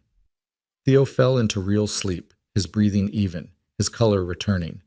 Mara and Jace sat on either side of the bed, too exhausted to move, too grateful to sleep. Thank you, Jace said finally. For what? For knowing what to do. For not panicking, for being here. He met her eyes. Couldn't have done this alone. You wouldn't have had to. Even if I wasn't here, Doc would have come, or Eleanor, or... But you were here. You are here. He reached across Theo's sleeping form and took her hand. Mara, I've been angry for so long, hurt for so long. I built walls because that was easier than feeling everything I'd lost. But tonight, his voice broke. Tonight I remembered why I fell in love with you, your strength, your courage, the way you fight for the people you love. Jace, I'm not saying I'm not still hurt. I am. There's things we need to work through, things we need to say. But I'm saying I want to try. For real this time. Not just for Theo, but for us. Mara's tears fell silent and steady. I want that too, more than anything. Then we fight. When that judge comes, when Dorian makes his play, when your father tries to drag you back, we fight together. Together, she echoed. They sat like that for a long time, hands clasped across their sleeping son, until exhaustion finally claimed them both. Mara woke slumped in the chair, her hand still in Jace's, gray light creeping through the window. Theo was sitting up in bed, looking confused but healthy. I'm hungry, he announced. Mara laughed, actually laughed, and Jace joined her, the sound rusty but real. Then let's get you fed, Jace said. They made their way downstairs, Jace carrying Theo wrapped in blankets. In the kitchen, Mara started a fire in the stove while Jace settled their son at the table. The simple domesticity of it, the three of them moving around each other, passing plates and pouring milk, felt like a revelation. This was what she'd fought for, this moment, this family. They were halfway through breakfast when hoofbeats sounded outside. All three of them tensed. Jace moved to the window, his hand automatically reaching for the rifle by the door. It's Tom, he said, and he's riding hard. Tom Brennan pulled up in a spray of gravel, practically falling off his horse. Jace met him on the porch. "What is it?" "The judge," Tom panted. "He's here. Arrived early this morning, and Dorian Crane's already got his lawyer in front of him. They're holding a hearing this afternoon at the town hall." He looked at Mara through the doorway. "Ma'am, you need to be there. This is it." Mara felt her stomach drop. "This afternoon? That's not enough time." "It's all the time we've got. Judge Cartwright's a federal circuit judge. He's got 6 other cases to hear in Helena. He's giving this one day, and Crane made sure he got to him first." Jace's face had gone hard. "Then we better not waste it. Mara, go get changed. Theo, you're staying with the Brennans." "But I want to go." "Absolutely not. This is grown-up business. That's not fair. She's my mama." "Which is exactly why you need to stay safe." Jace crouched down to his son's level. "You just got better. I need you to rest, build your strength back up. Can you do that for me?" Theo's face crumpled, but he nodded. "Okay. That's my brave boy." An hour later, Mara stood in the guest room, staring at herself in the mirror. She'd chosen her most respectable dress, navy blue with a modest collar, the kind of thing a rancher's wife would wear to church. She'd braided her hair in a crown around her head, pinned it tight. She looked like the girl Jace had married, before Pittsburgh, before Dorian, before everything had broken. She looked like someone worth fighting for. Downstairs, Jace was waiting in his best shirt and clean trousers. He looked her over once, nodded approval. "Ready?" "No, but let's go anyway." The ride to town was silent, each of them lost in their own thoughts. The valley stretched gold and brown around them, beautiful and indifferent to human drama. Mara tried to memorize it, the curve of the mountains, the distant cattle, the way the light hit the creek, in case this was her last time seeing it free. Red Valley's town hall was packed. It seemed like everyone in the county had turned out, cramming into benches and standing along the walls. Dorian Crane sat at the front with his lawyer and a stack of documents. When Mara entered, his eyes found her and held, possessive and cold. Judge Cartwright was a severe-looking man in his 60s with iron-gray hair and no patience for nonsense. He took a seat behind a makeshift bench, actually the town clerk's desk, and banged his gavel. "This hearing will come to order. We're here to determine the status of one Mara Kent Crane, also known as Mara Holloway, and whether she should be remanded to the custody of her legal husband, Dorian Crane, or remain here in Red Valley under the protection of Jace Holloway. Mr. Pemberton, you may begin." The lawyer stood, smoothing his expensive suit.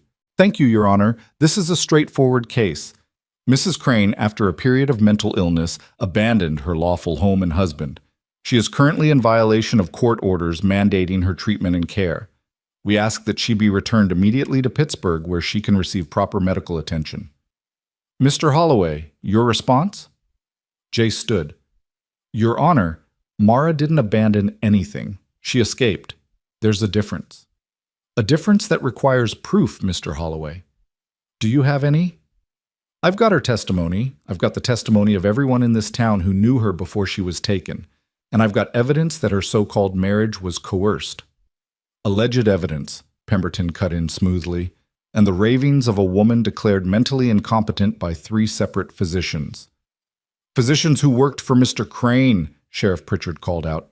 "Order!" The judge's gavel cracked.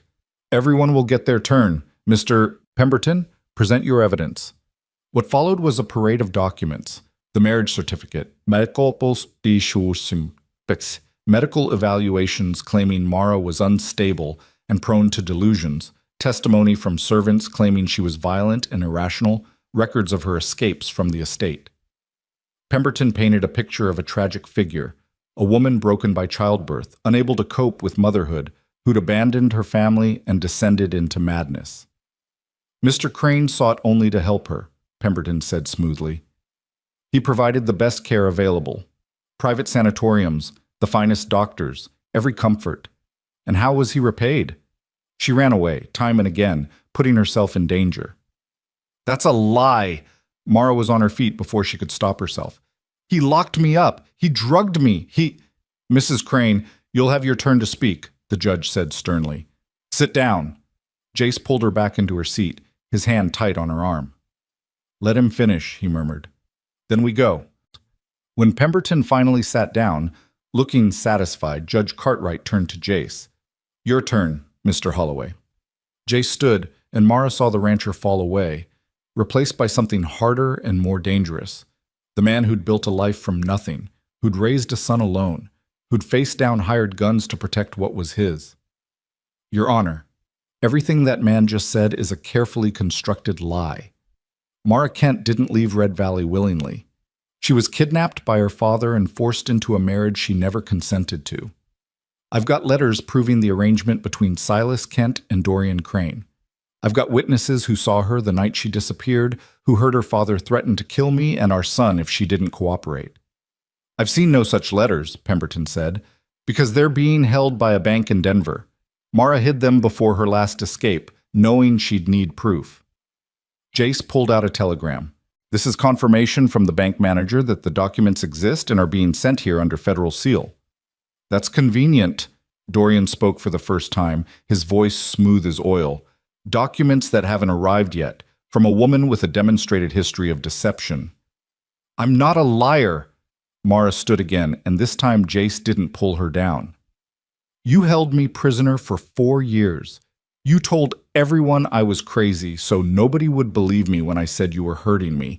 You forged my signature on documents I never saw. You kept me locked in rooms without windows, without hope. Your Honor, this outburst demonstrates exactly the kind of instability we're dealing with, Pemberton interjected. No. Judge Cartwright held up a hand. I want to hear this. Mrs. Crane or Mrs. Holloway, whichever you prefer, tell me your story. Start from the beginning. So she did.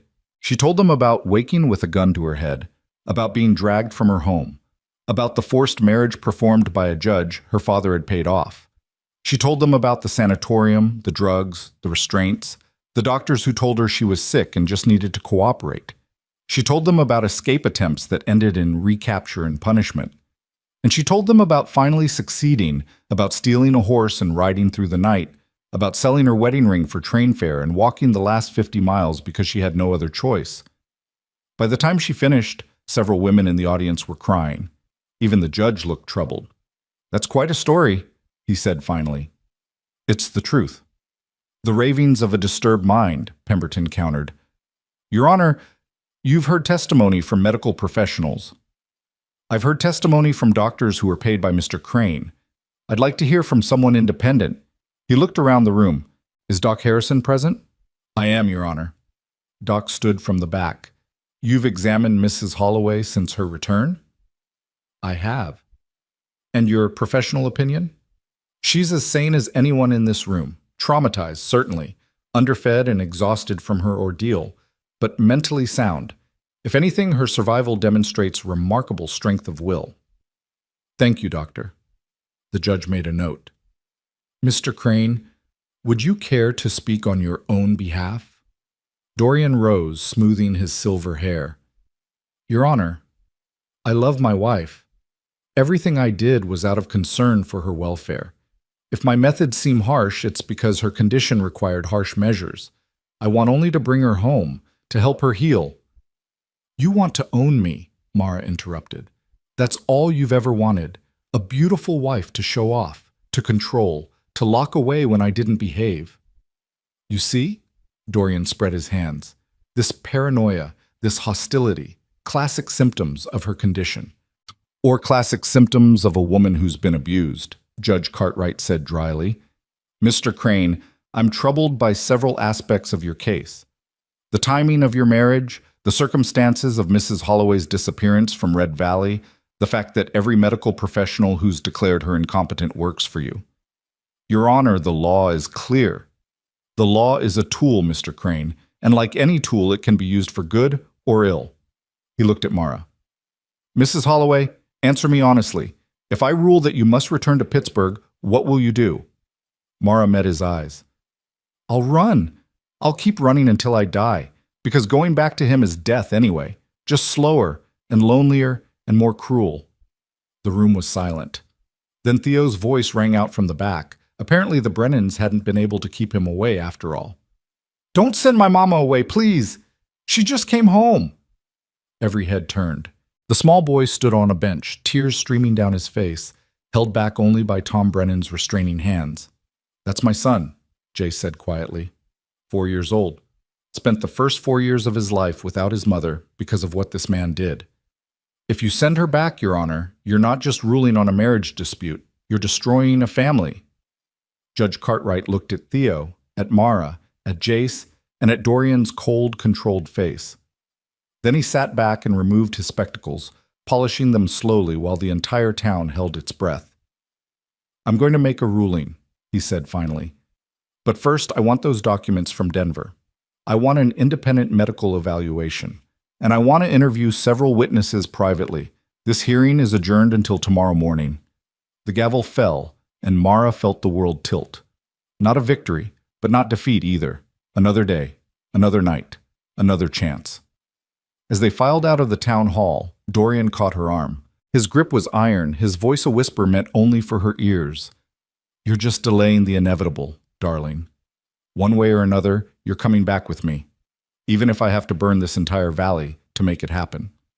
Then Jace was there, his hand on Dorian's wrist, his voice deadly calm. "Touch her again, and you'll lose that hand. That's not a threat. That's a promise." For a long moment, the two men stared at each other, all the violence of the world condensed into that single point of contact. Then Dorian smiled and let go. "Tomorrow, then. I look forward to the judge's decision."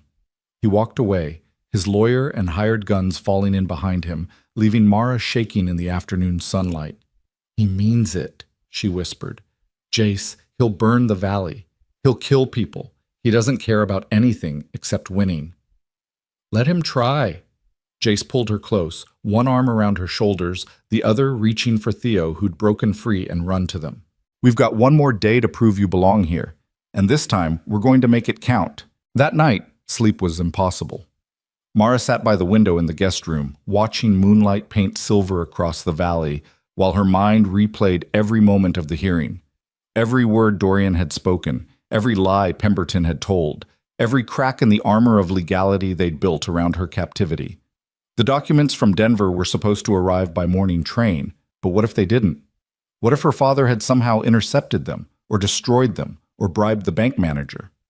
What if tomorrow Judge Cartwright looked at the evidence and decided that 4 years of legal precedent outweighed the truth?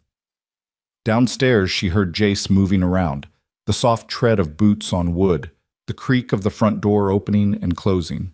She pulled a shawl around her shoulders and went down to find him standing on the porch, staring out at the darkness beyond the yard. "Can't sleep either?" she asked quietly. He didn't turn. "Keep thinking about what he said, about burning the valley. He was trying to scare me." "Maybe, or maybe he meant it." Jace's voice was flat. "Men like Crane, they're used to getting what they want. When they don't, they get destructive." Mara moved to stand beside him. The November air bit through her nightgown and shawl, but she didn't care. "I should leave before anyone else gets hurt." "Don't!" The word came out sharp. "Don't even think about running." "But if he's willing to hurt people, then he's already lost." Jace finally looked at her. "You think this valley hasn't faced down threats before? We've dealt with cattle thieves, claim jumpers, drought, fire, and winters that killed half our herds. We survived all of it because we stood together. Dorian Crane is just one more threat, and we'll survive him too. I don't want your survival to cost you everything. It won't, because we're not giving him that power." He reached out and took her hand, the first time he'd initiated contact since the night Theo got sick. "You're one of us, Mara. Whether that judge rules in your favor or not, you're Red Valley, and we protect our own." She squeezed his hand, unable to speak past the lump in her throat. They stood like that for a long moment, two people who'd loved and lost and were slowly, painfully learning to find each other again. "I need to tell you something," Mara said finally. "About Pittsburgh. About Dorian. Things I haven't said because it's hard to talk about. You don't have to." "I do. Because if tomorrow goes wrong, if the judge rules against me, you need to understand what you're fighting for. What I survived." She took a shaking breath. "The sanatorium wasn't just about locking me up. It was about breaking me. They used ice baths that left me shaking for hours. They strapped me to beds and forced drugs down my throat. Things that made me forget my own name, made me see things that weren't there. When I fought back, they put me in isolation. Dark rooms, no windows, no sound. Days that felt like years. Jace's hand tightened on hers. God, Mara. Dorian would visit sometimes. He'd sit outside the door and talk to me about how this was for my own good. How I just needed to learn to be obedient, to accept my place. Her voice cracked. He told me that you'd already moved on, that you'd remarried, that Theo called another woman mama, that I'd been forgotten. That son of a bitch. I believed him at first. I was so drugged, so confused. I thought maybe it was true. Maybe 4 years was too long. Maybe you'd had to move on. She turned to face him fully. But then one night, I was lucid enough to remember your face when you told me you loved me. The way you looked at me on our wedding day. The sound of your voice when Theo was born, and you said he was perfect. And I knew that man wouldn't have just forgotten me. I didn't, Jace said roughly. I couldn't. Even when I was angry, even when I thought you'd left willingly, I couldn't stop. He stopped, struggling with words. You were everywhere. In the house, in the valley, in our son's face. I was furious with you for leaving and desperate to know you were okay. It was hell. I'm sorry. Don't apologize for being kidnapped. Don't you dare. He pulled her close, wrapping both arms around her. I'm the one who should apologize. For not finding you. For believing you were dead. For not looking harder. You had no way to know. I should have known anyway. Should have felt it somehow. That you were out there, suffering, fighting to get back. His voice broke. I should have come for you. Mara pulled back just enough to look at him. You're here now. That's what matters. They stood there in the moonlight, holding each other until the cold drove them inside. Jace built up the fire in the stove while Mara made coffee. Neither of them would drink. Somewhere upstairs, Theo slept peacefully, unaware that tomorrow would decide whether his family survived intact or shattered into pieces again. What do we do if we lose? Mara asked quietly. We don't lose. But if we do, we don't. Jace's voice was iron. I'm not letting them take you. I don't care what some judge says. I don't care if I have to become an outlaw. You're staying here. Jace, if you defy a federal order, then I defy it. What are they going to do? Arrest me? Fine. They can arrest me after you're safe. He met her eyes. I lost you once. I'm not losing you again. Not to him, not to anyone. The fierceness in his voice, the absolute conviction, broke something open in Mara's chest. This was the man she'd married, the one who'd promised to stand by her through everything. She'd thought that man was lost, buried under years of hurt and anger, but he'd been there all along, just waiting for a reason to emerge. I love you, she whispered. I never stopped. Even when they told me you'd moved on, even when I was so drugged I couldn't remember what you looked like. I loved you. It was the only thing they couldn't take away. Jace's face twisted with emotion. Mara, you don't have to say it back.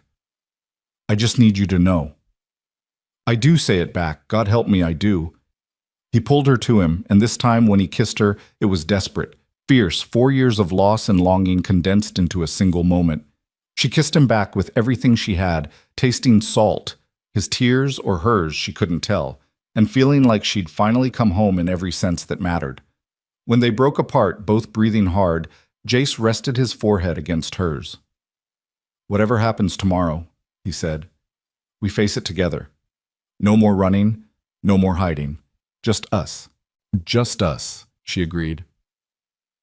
They stayed up until dawn broke gold across the eastern peaks, talking about everything and nothing, about Theo's first steps and Mara's escape attempts, and what they'd plant in the garden come spring, about the future they wanted to build if they got the chance, about how Theo would need a brother or sister eventually, and how Mara wanted to learn to rope cattle properly, and how Jace had been thinking about adding on another room to the house. They talked like people who'd been given a second chance and were determined not to waste it. When Theo woke, he found them at the kitchen table, hands clasped, watching the sunrise. He climbed into Mara's lap without hesitation. Is today the day? He asked seriously. Yes, sweetheart. Are you scared? A little. Don't be. Daddy says we always win when we fight together. He looked between them. We're together now, right? We're together? Jace confirmed. Then we'll win. Theo said it with such absolute certainty that both adults had to smile. They made breakfast, pancakes and bacon, because Theo insisted that important days required important food. They took their time getting dressed, Mara in her navy dress again, Jace in his Sunday suit, Theo in his best shirt with the collar that made him fidget. They looked like a real family, Mara thought, the kind that belonged together. The ride to town was different from yesterday. No dread, no silence. Instead, Theo chattered about horses and Jace told terrible jokes that made their son laugh, and Mara felt something she hadn't felt in 4 years. Hope. Not the desperate, clawing hope of survival, but the quiet, steady hope of people who believed things might actually work out. Red Valley's main street was even more crowded than yesterday. It seemed the entire county had turned out, plus people from neighboring valleys who'd heard about the case. Martha Yates stood outside the general store with a sign that read, "Justice for Mara." Tom Brennan and a half-dozen other ranchers had positioned themselves around the town hall, armed and watchful. Even the mayor, a usually mild-mannered man named Silas Hutchins, stood on the steps looking grim and determined. "Nobody's taking her," he told Jace as they approached. "Judge rules against us. We'll appeal. File injunctions. Whatever it takes." "Appreciate it, Silas." Inside, the atmosphere was tense. Dorian sat at his table looking confident, his lawyer beside him reviewing notes. But when the federal marshal entered carrying a leather satchel, something shifted in Pemberton's expression, just a flicker of concern, quickly masked. "Documents from the Denver bank," the marshal announced, handing them to Judge Cartwright. "Arrived on the morning train as requested." The judge opened the satchel and began reading.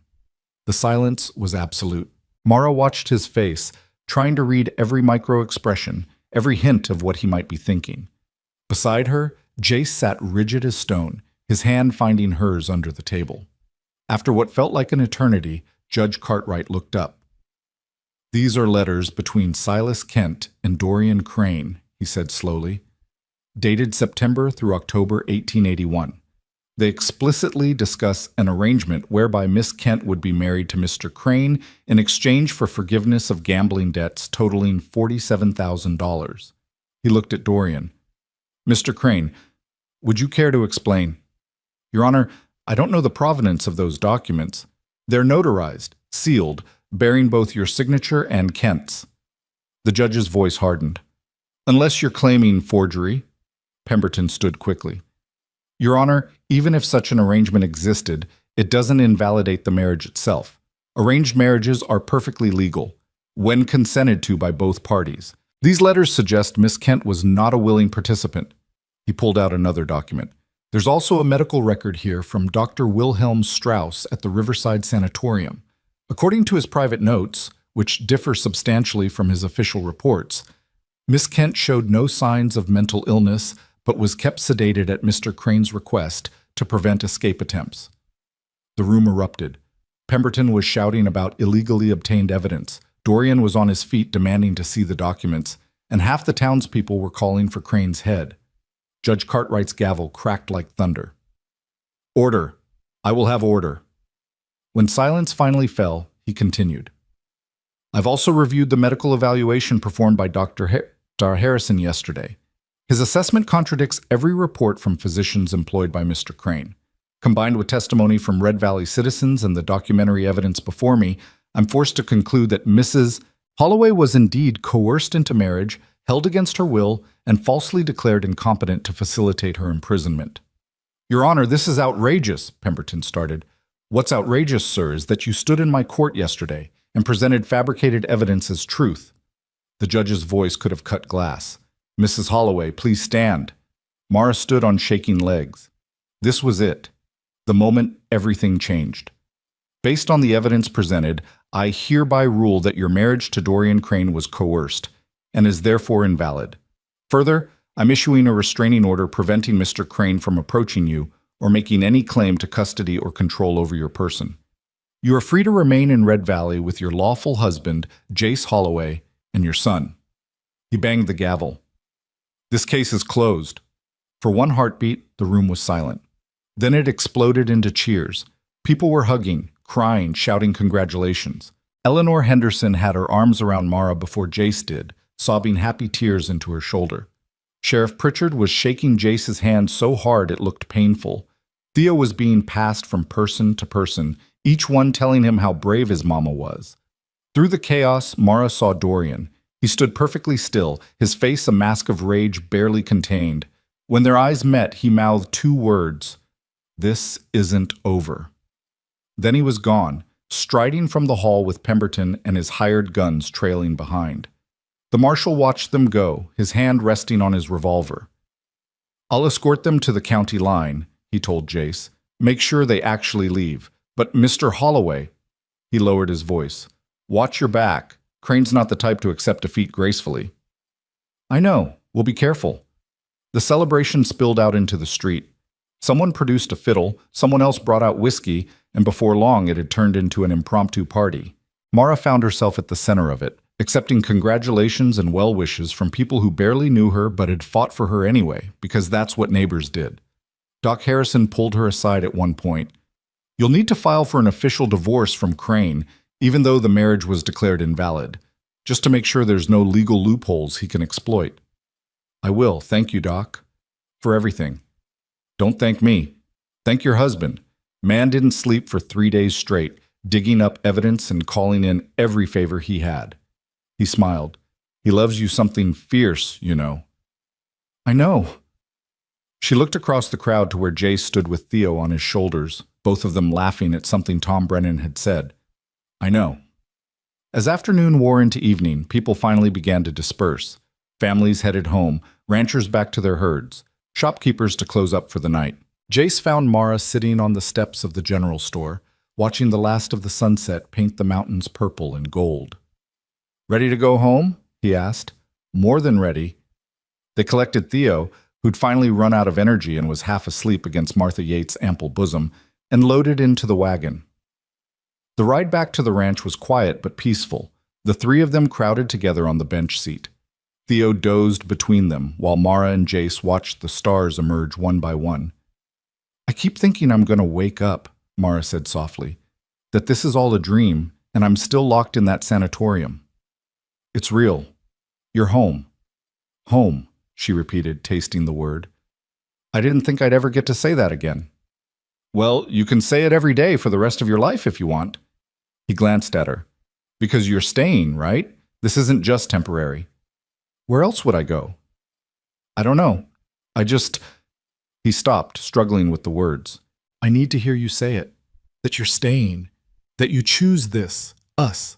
I choose this," Mara said firmly. "I choose you and Theo and this valley and whatever life we can build together. I choose it all, Jace. Forever." His relief was visible even in the darkness. "Good. Because I've got plans." "Plans?" "For us, for the ranch, for the future." He grinned, the first real, unguarded grin she'd seen from him since her return. "Figure we've wasted enough time being apart. Time to make up for it." When they reached the ranch, Jace carried Theo straight up to bed while Mara lit lamps and stoked the fire. The house felt different now. Not like a museum of lost time, but like a home where people actually lived, where laughter echoed and love grew and families healed. Jace came back down and found her in the kitchen, staring at nothing. "You okay?" "I think so, just trying to process that it's really over." "It's over," he confirmed. "Crane's gone. The judge ruled in your favor. You're free." "Free," she whispered, then louder, testing it. "Free." Jace pulled her into his arms. "What do you want to do first with your freedom?" "This." She kissed him, soft and slow, a promise of all the tomorrows they'd almost lost. "Just this." They stood there in the warm kitchen, holding each other, while outside the November wind rattled the windows and the valley settled into darkness. Upstairs, Theo slept safe and sound. In town, their neighbors went about their evening routines. And somewhere on the road east, Dorian Crane rode toward whatever came next. But he was no longer their problem. That night, Mara slept in the master bedroom for the first time since her return. Jace had offered, hesitant and hopeful, and she'd accepted without hesitation. They lay in the big bed side by side, not touching yet, but aware of each other in every atom. "This feels strange," Mara admitted. "Good strange or bad strange?" "Good. Definitely good. Just new. We've been apart so long. We've got time to get used to it again." He rolled toward her. "Mara, I know we've been through hell. I know there's things we still need to talk about, wounds that need time to heal. But I want you to know I'm in this. All the way, for better or worse, like we promised 5 years ago." "For better or worse," she echoed. "I'm in it too." He kissed her forehead, gentle and reverent. "Get some sleep. We've got the rest of our lives starting tomorrow." But sleep was slow to come. Mara lay in the darkness, listening to Jace's breathing even out beside her, and thought about everything that had brought her to this moment. The kidnapping, the imprisonment, the escapes and recaptures, the final desperate run for freedom. And now this, lying safe in her own bed in her own house, with her own family sleeping under the same roof. She'd won. Against all odds, against the law itself, against a man with infinite resources and no conscience, she'd won. Just before she drifted off, she felt Jace's hand find hers in the darkness. Their fingers interlaced, and Mara fell asleep smiling. But in town, Dorian Crane was not sleeping. He sat in his hotel room, ignoring the marshal's order to leave by morning, and stared at the bottle of whiskey on the table. Everything he'd worked for, the perfect wife, the respectable marriage, the control he'd paid so dearly for, all of it was slipping away. He could accept that. He could walk away, return to Pittsburgh, find another woman to mold into what he wanted, or he could make sure that if he couldn't have her, nobody could. His hand moved to the telegram forms on the desk. He began to write, his penmanship precise and elegant even in his rage. By morning, men would be moving. Not hired guns this time, but professionals, the kind who didn't fail. Dorian Crane smiled into the darkness.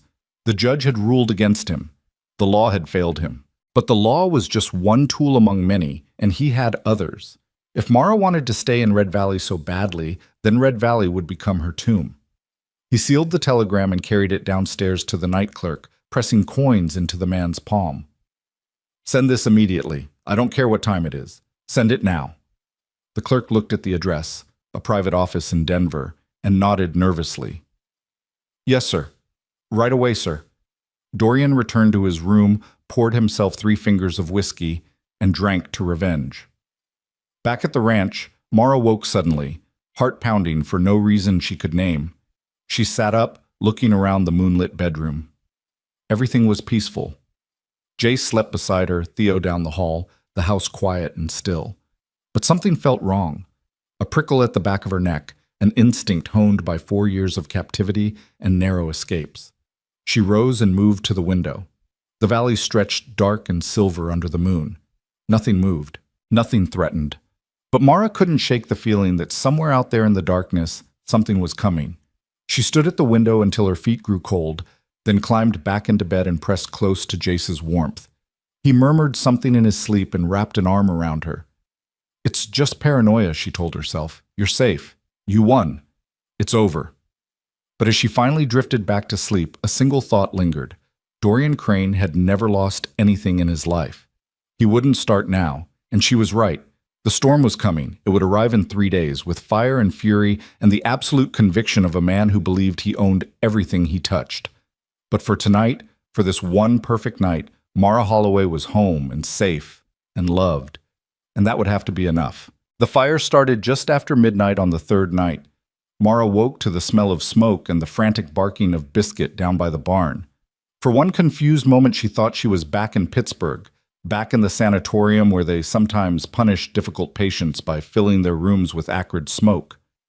Then Jace was shaking her shoulder, his voice urgent.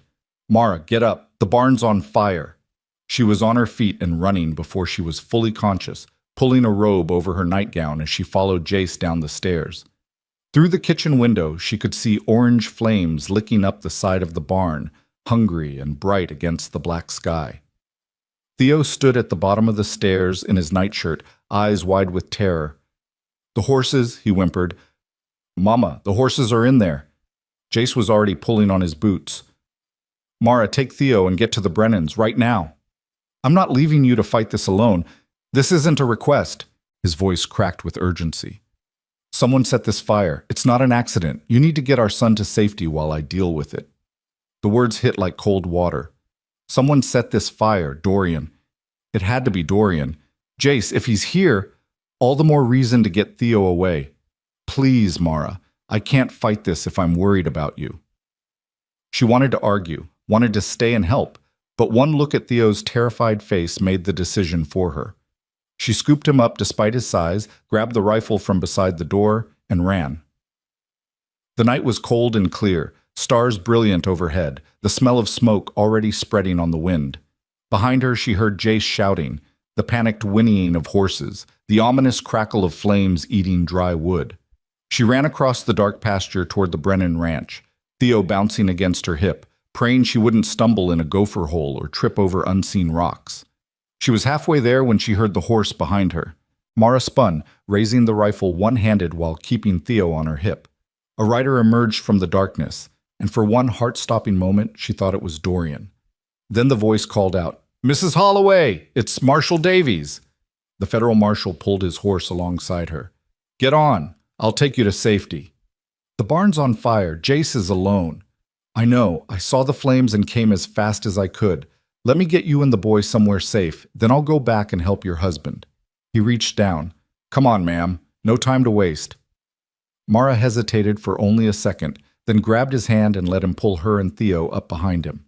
They galloped through the darkness, and within minutes the Brennan ranch appeared. Tom was already out front, rifle in hand, having seen the flames. "Take them inside," Davies ordered, practically lifting Theo down. "Keep them safe. I'm going back to help Holloway." "I'm coming with you," Tom said. "Me too," called Vernon Cross, emerging from the darkness with 3 other ranchers.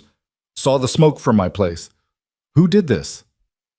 "My money's on Crane," Davies said grimly. "He left town 3 days ago like I ordered, but that doesn't mean he didn't leave men behind. Come on." They rode off into the darkness, leaving Mara standing in the Brennan yard with Theo in her arms and her heart in her throat.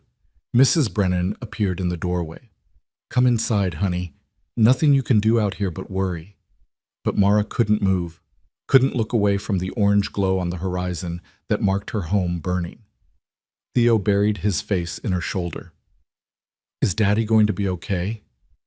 "Of course he is," Mara said with more confidence than she felt. "Your daddy's the strongest, bravest man in this valley. A little fire isn't going to stop him." At the ranch, Jace was fighting a losing battle. The fire had spread from the barn to the hay storage, and sparks were jumping to the roof of the house. He'd managed to get the horses out, all 7 of them now running loose in the pasture, Storm among them, but the barn itself was lost. He turned his attention to the house, hauling bucket after bucket from the well, throwing water on the roof and sides, trying to create a wet barrier the flames couldn't cross. He was losing. Then Tom and the marshal and half a dozen ranchers thundered into the yard, and suddenly he had help. They formed a bucket line from the well to the house, passing water hand to hand, soaking everything they could reach. Someone rode to the creek and back with more water. Someone else started beating at small fires with wet blankets. Davies grabbed Jace's shoulder. "Where's Crane?" "I don't know. Haven't seen him." This was deliberate, professional. Whoever set this knew what they were doing. "I figured." Jace threw another bucket of water on the porch roof. "Question is, are they still here?" As if in answer, a shot rang out. Everyone dropped, water splashing everywhere. The bullet had taken a chunk out of the porch post, exactly where Jace's head had been a moment before. "In the trees!" Vernon shouted. "North side!" More shots, a deadly rain of lead that sent the men scrambling for cover. Jace grabbed his rifle from where he'd leaned it against the wall and returned fire into the darkness. Beside him, Tom did the same, and Davies and Vernon. The air filled with the sharp crack of gunfire and the acrid smell of powder mixing with smoke. "How many you think?" Tom shouted over the noise. "At least 3, Davies called back. "Maybe more. Professional shooters, too. Those weren't warning shots." Jace's mind raced. The house was still in danger. The barn was gone. And now they were pinned down by gunmen in the dark. If they couldn't put out the house fire soon, they'd lose everything. And Dorian, because it had to be Dorian behind this, would have succeeded in destroying not just Mara's refuge, but the whole ranch that represented their life together. "We need to split up," Jace said. "Half keep fighting the fire, half drive off the shooters." "You're the one they're trying to kill," Davies pointed out. "You stay here, behind cover. Tom, Vernon, come with me. We'll flank them." They moved off into the darkness, while Jace and the remaining ranchers kept up covering fire. The flames were spreading despite their efforts, reaching the main house now, eating at the wooden siding. Jace felt despair clawing at him. They were going to lose. After everything, after winning in court, after getting Mara back, they were going to lose their home to a man who couldn't accept defeat. Then he heard a sound that made his blood run cold. Hoofbeats. Coming fast. From the south. More of Crane's men? Or help? The rider burst into the firelight and Jace's heart stopped. It was Mara, riding Storm bareback, her nightgown and robe streaming behind her, hair wild, eyes blazing with fury and determination. She had a rifle across her lap. "What the hell are you doing?" Jace roared. "Helping!" She slid off Storm and grabbed a bucket. "Theo's safe with the Brennans. Mrs. Brennan's got a shotgun and knows how to use it. I'm not hiding while you lose everything." "Mara, there are shooters." "I know. I can hear them." She threw water on the house with vicious efficiency. "So let's put out this fire and deal with them." There was no time to argue. Jace just grabbed another bucket and worked beside her, marveling despite everything at this woman who'd survived 4 years of hell and come out the other side stronger than steel. In the trees, Davies and his group had found the shooters, 3 men with expensive rifles and cold eyes, clearly professionals who'd been paid well to kill Jace Holloway and destroy his ranch. But they hadn't counted on facing down angry ranchers who knew every inch of this land. Tom Brennan came at them from the left, while Vernon circled right, and Davies charged straight up the middle. The gunfight was brief and brutal. When it ended, 1 shooter was dead, 1 wounded and disarmed, and the 3rd had surrendered with his hands up. "Where's Crane?" Davies demanded, his gun pressed to the surrendering man's head. "Don't know. We were just hired to do a job." "By who?" "Lawyer named Pemberton. Paid us to burn the ranch and kill the rancher. Said it was a property dispute." The man spat blood. "Didn't say nothing about facing down half the valley." Davies zip-tied him and dragged him back toward the ranch, where the fire was finally, starting to come under control. The barn was lost, smoking ruins that would need to be completely rebuilt. But the house had been saved, its sides scorched and blackened, but intact. Jace stood in the middle of the yard, soot-covered and exhausted, with Mara beside him in the same condition. When he saw Davies dragging the prisoner, something dark and furious crossed his face. "This one of Crane's men?" "Hired gun. Says Pemberton paid him." Davies shoved the man to his knees. "Going to testify to that in court?" "I ain't testifying to nothing." "Your choice, but you just tried to kill a federal witness. That's a hanging offense, so you can testify against the men who hired you, or you can dance at the end of a rope. What's it going to be?" The man looked at Jace's cold face, at the burned barn, at Mara standing fierce and unbroken, and apparently decided his employers weren't worth dying for. "I'll talk." Dawn was breaking pink and gold over the mountains by the time Sheriff Pritchard arrived with a wagon to take the prisoners to town. Doc Harrison came too, summoned by someone, and treated the wounded shooter with professional detachment before declaring him fit for jail. The yard was full of neighbors now. Word had spread fast, and people kept arriving to help. Women brought food and coffee. Men started clearing debris from the barn. Children played with Theo, who'd been brought back once the danger passed, and was now showing everyone his burned stick collection. Mara stood on the porch of the scorched house, wrapped in a borrowed coat, watching the sun rise over the valley. She felt hollowed out, exhausted beyond measure, but also strangely alive. They'd survived. The house stood. Her family was intact. Jace found her there, pressing a cup of hot coffee into her hands. "You should be furious with me," Mara said quietly. "This is my fault. Dorian did this because of me." "Don't." His voice was firm. "This is Crane's fault, nobody else's. He's a monster who can't accept that he doesn't own you." He pulled her close. "And you riding back here on Storm like some avenging angel? That was the bravest damn thing I've ever seen. Or the stupidest. Maybe both." He kissed the top of her head. "But it's one of the reasons I love you." Sheriff Pritchard climbed the porch steps, looking grim. Jace, Mara, we need to talk. They followed him to the kitchen, where he spread out a map on the table. The prisoners are talking. Turns out Crane didn't leave the area like the marshal ordered. He's holed up in an old line shack about 15 miles north of here, waiting for news of the fire. He tapped the map. We're going to arrest him, today, before he can run or hire more killers. I'm coming, Jace said immediately. Figured you would. Tom and Vernon want in too, plus the marshal and his deputies. Going to be a whole party. He looked at Mara. Question is, what do we do with you? Keep me safe, she said. That's what Dorian's afraid of, that I'll be around to testify against him. So keep me alive and let the law handle the rest. You sure you don't want to come? Face him down? Mara thought about it.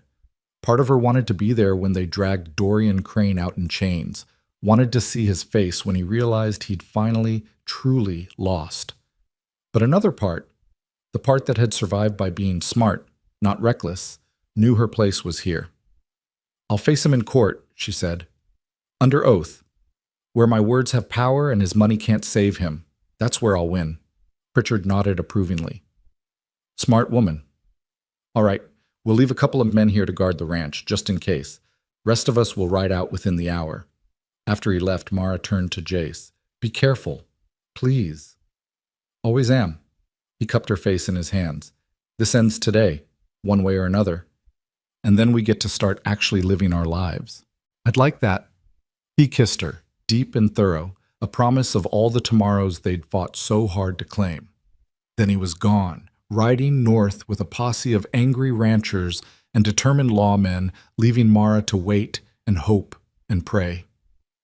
The line shack was a miserable place, barely more than 4 walls and a roof used by cowboys during winter range rides. Dorian Crane sat inside, drinking whiskey from a silver flask, while his lawyer Pemberton paced nervously by the window. They should have reported back hours ago, Pemberton said. Perhaps they're being thorough. Or perhaps they failed. The lawyer's voice was tight. This was a mistake, Dorian. Hiring killers, burning property. This goes beyond recovering your wife. This is attempted murder. She's not my wife anymore, remember? That idiot judge saw to that. Dorian took another drink. So now she's just a woman who embarrassed me. Made me look weak. Took something that belonged to me. She's a human being. She's mine. The words came out as a snarl. I paid for her. I owned her. And if I can't have her, then I'll make sure Holloway doesn't either. It's a matter of principle. Pemberton stared at him with dawning horror. You're insane. No, counselor. I'm just a man who understands that some things are worth more than money. Reputation. Pride. The satisfaction of knowing your enemies suffer. He smiled. When I hear Holloway's ranch burned to the ground with him in it, I'll ride back to Pittsburgh and forget Mara Kent ever existed. But not before. The lawyer was opening his mouth to respond when the door crashed open and Davies stormed in, gun drawn, with Jace and a half-dozen others behind him. Dorian Crane, you're under arrest for attempted murder, arson, and conspiracy to commit murder. Dorian stood slowly, setting down his flask with deliberate care. On what evidence? Your hired guns. They're singing like canaries. Told us everything, how Pemberton hired them on your orders, how you planned the whole thing, how you've been hiding up here waiting for news. Davies smiled coldly. It's over, Crane. For a long moment, Dorian just stared. Then something in him snapped. He lunged for Jace with a roar of pure rage, his hands going for the rancher's throat. Jace sidestepped and drove his fist into Dorian's face with 4 years of fury behind it. The steel magnate went down hard, blood streaming from his broken nose. That's for taking my wife, Jace said.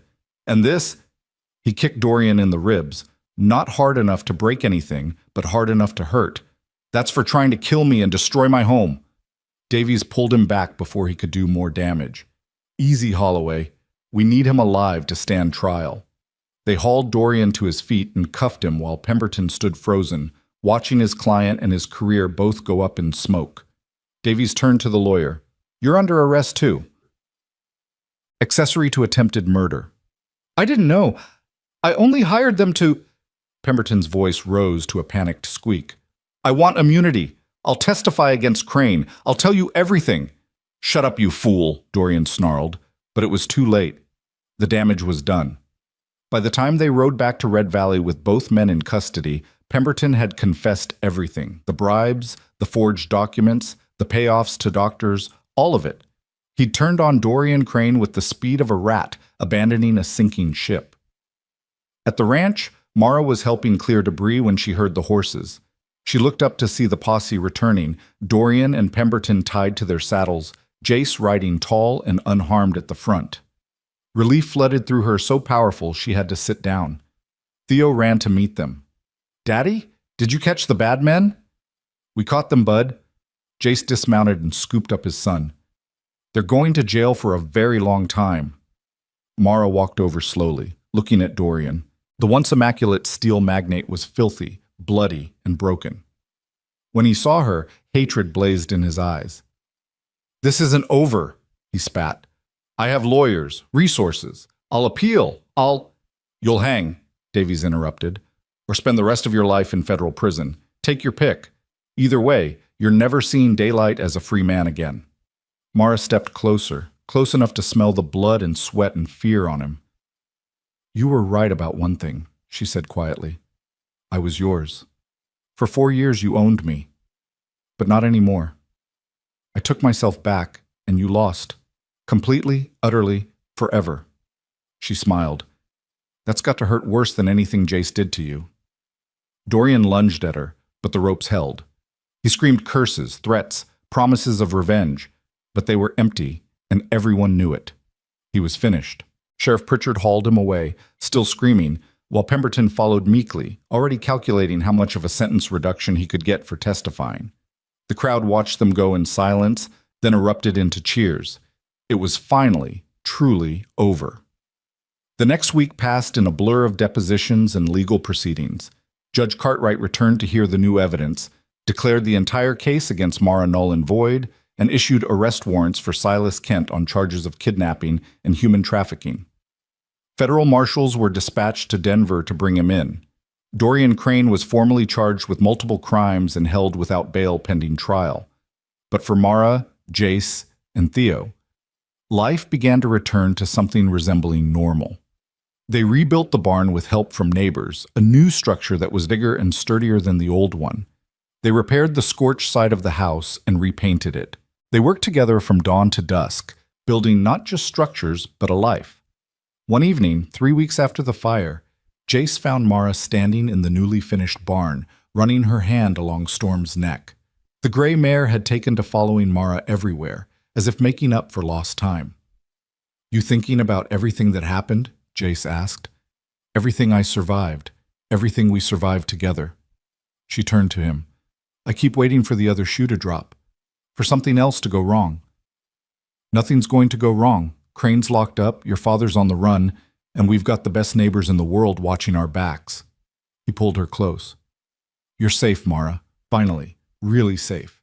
You can stop running now." "I don't know how." "Then I'll teach you." He kissed her forehead. "Starting right now. Come with me." He led her outside where Theo waited with an impish grin and Mr. Flop tucked under his arm. The three of them walked to the creek that ran through their property, where the aspens were turning gold and the water ran clear over smooth stones. "What are we doing?" Mara asked. "Starting over." Jace pulled out a small box from his pocket and opened it to reveal 2 simple gold bands. "These were my grandparents' wedding rings. I've been carrying them around, waiting for the right moment, and I figure—" He dropped to one knee. "I figure now's as good a time as any. Mara Kent Holloway, will you marry me? Again? Properly this time with all our friends here. No guns or force or fear, just us and our family and a fresh start?" Mara's eyes filled with tears. "Yes, God, yes."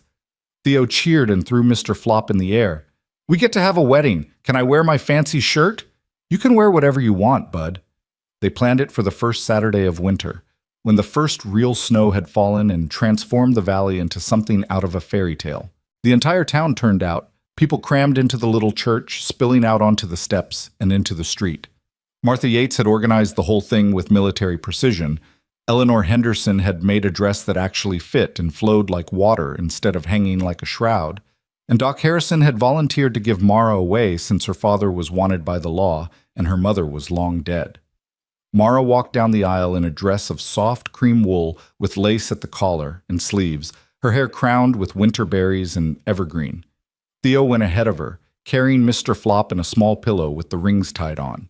And at the front, next to the preacher, stood Jace in his best suit, looking at her like she was the only thing in the world that mattered. The ceremony was simple and perfect.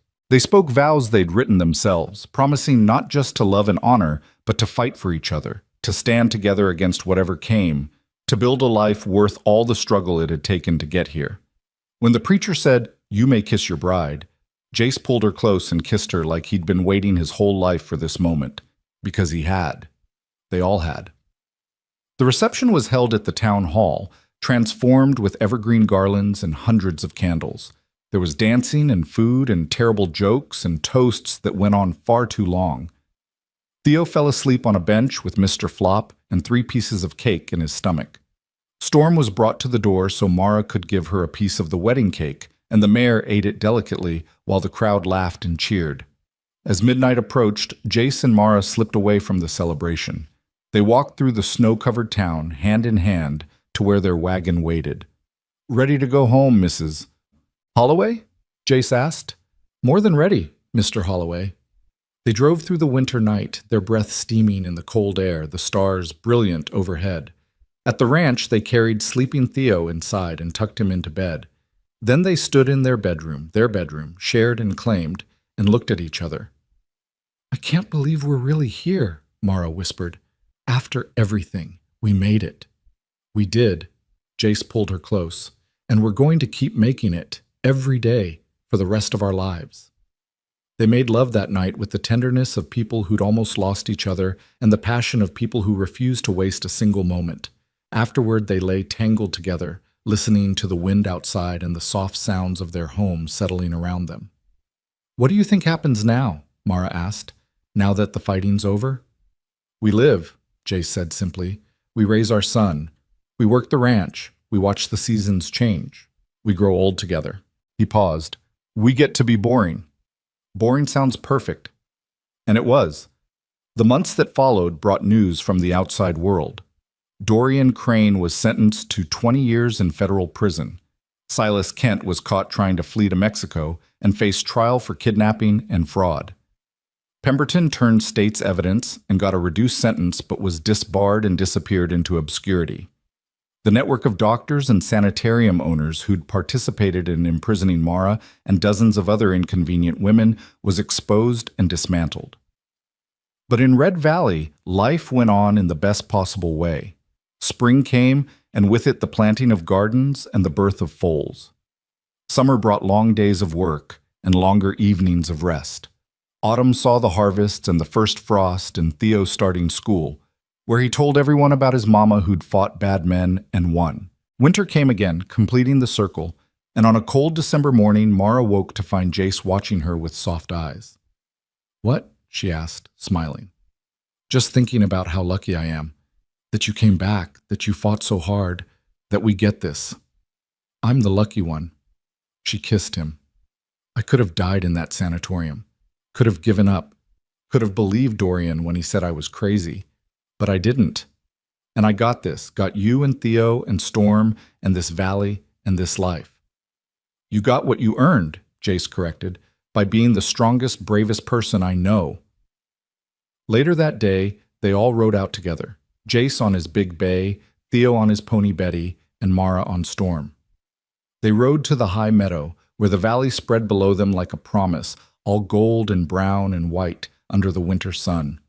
Theo galloped ahead, laughing, while Biscuit ran beside him. Mara pulled Storm to a stop and just looked at her son, at her husband, at the land that had become her refuge and redemption. "You okay?" Jace asked, pulling up beside her. "Better than okay?" She turned to him, her eyes bright. "I'm home. Really, truly home. Not just the place, but the feeling, the belonging, the peace." She took a deep breath. "I'm not running anymore, Jace. I'm not hiding. I'm not afraid. I'm just here, present, living." "Yeah." He reached over and took her hand. You are. They sat like that for a long moment. Two people who'd been broken and had found each other and had somehow, against all odds, made themselves whole again. Below them, Theo called out that he'd found rabbit tracks. Storm shifted beneath Mara, eager to run. The sun blazed cold and clear above the mountains. And Mara Holloway smiled, squeezed her husband's hand, and rode down to join her son. Because this was her life now. Not perfect, not easy, but hers. Chosen and claimed and fought for. A life built on love and courage and the absolute refusal to let evil win. She'd been taken from this valley 4 years ago, a young mother torn from her family in the dead of night. She'd been imprisoned, drugged, beaten down, and told she was nothing. She'd survived horrors that should have broken her. But she hadn't broken. She'd endured. She'd escaped. She'd found her way home. And now, riding across the snow-covered meadow with her husband and son, hearing their laughter echo off the mountains, feeling the warmth of the winter sun on her face. Now Mara knew what victory truly meant. Not the courtroom ruling or the sentencing of her captors, not even the wedding that had made her marriage real again. Victory was this, a moment of pure, uncomplicated joy. A family reunited, a woman who'd been told she was worthless proving that she was worth everything. As they rode back toward the ranch at sunset, Mara looked up at the first stars appearing in the darkening sky and whispered a prayer of gratitude. For second chances. For strength when she'd needed it most. For neighbors who'd become family. For a man who'd loved her enough to wait and fight and forgive. For a little boy who called her mama without hesitation. For a life that was finally, truly, beautifully hers. That night, after Theo was asleep and the house was quiet, Mara stood at the kitchen window looking out at the valley. Jace came up behind her, wrapping his arms around her waist. "What are you thinking about?" he asked. "Everything. Nothing. How far we've come." She leaned back against him. "How many times I almost didn't make it. How close we came to losing everything. But we didn't lose. We won." "We won," she repeated, feeling the truth of it settle into her bones. "We really did." Outside, snow began to fall again, soft and gentle, covering the scars left by the fire, blanketing the valley in white. Tomorrow would bring new challenges, fences to mend, cattle to feed, a ranch to run. But tonight was for peace, for gratitude, for love. Mara turned in Jace's arms and kissed him, slow and sweet, a promise renewed with every breath. This was her home. This was her family. This was her life. And nobody, not Dorian Crane, not her father, not all the forces of law and money and cruelty combined, could ever take it from her again. She was free. She was home. She was whole. And that was everything. The end.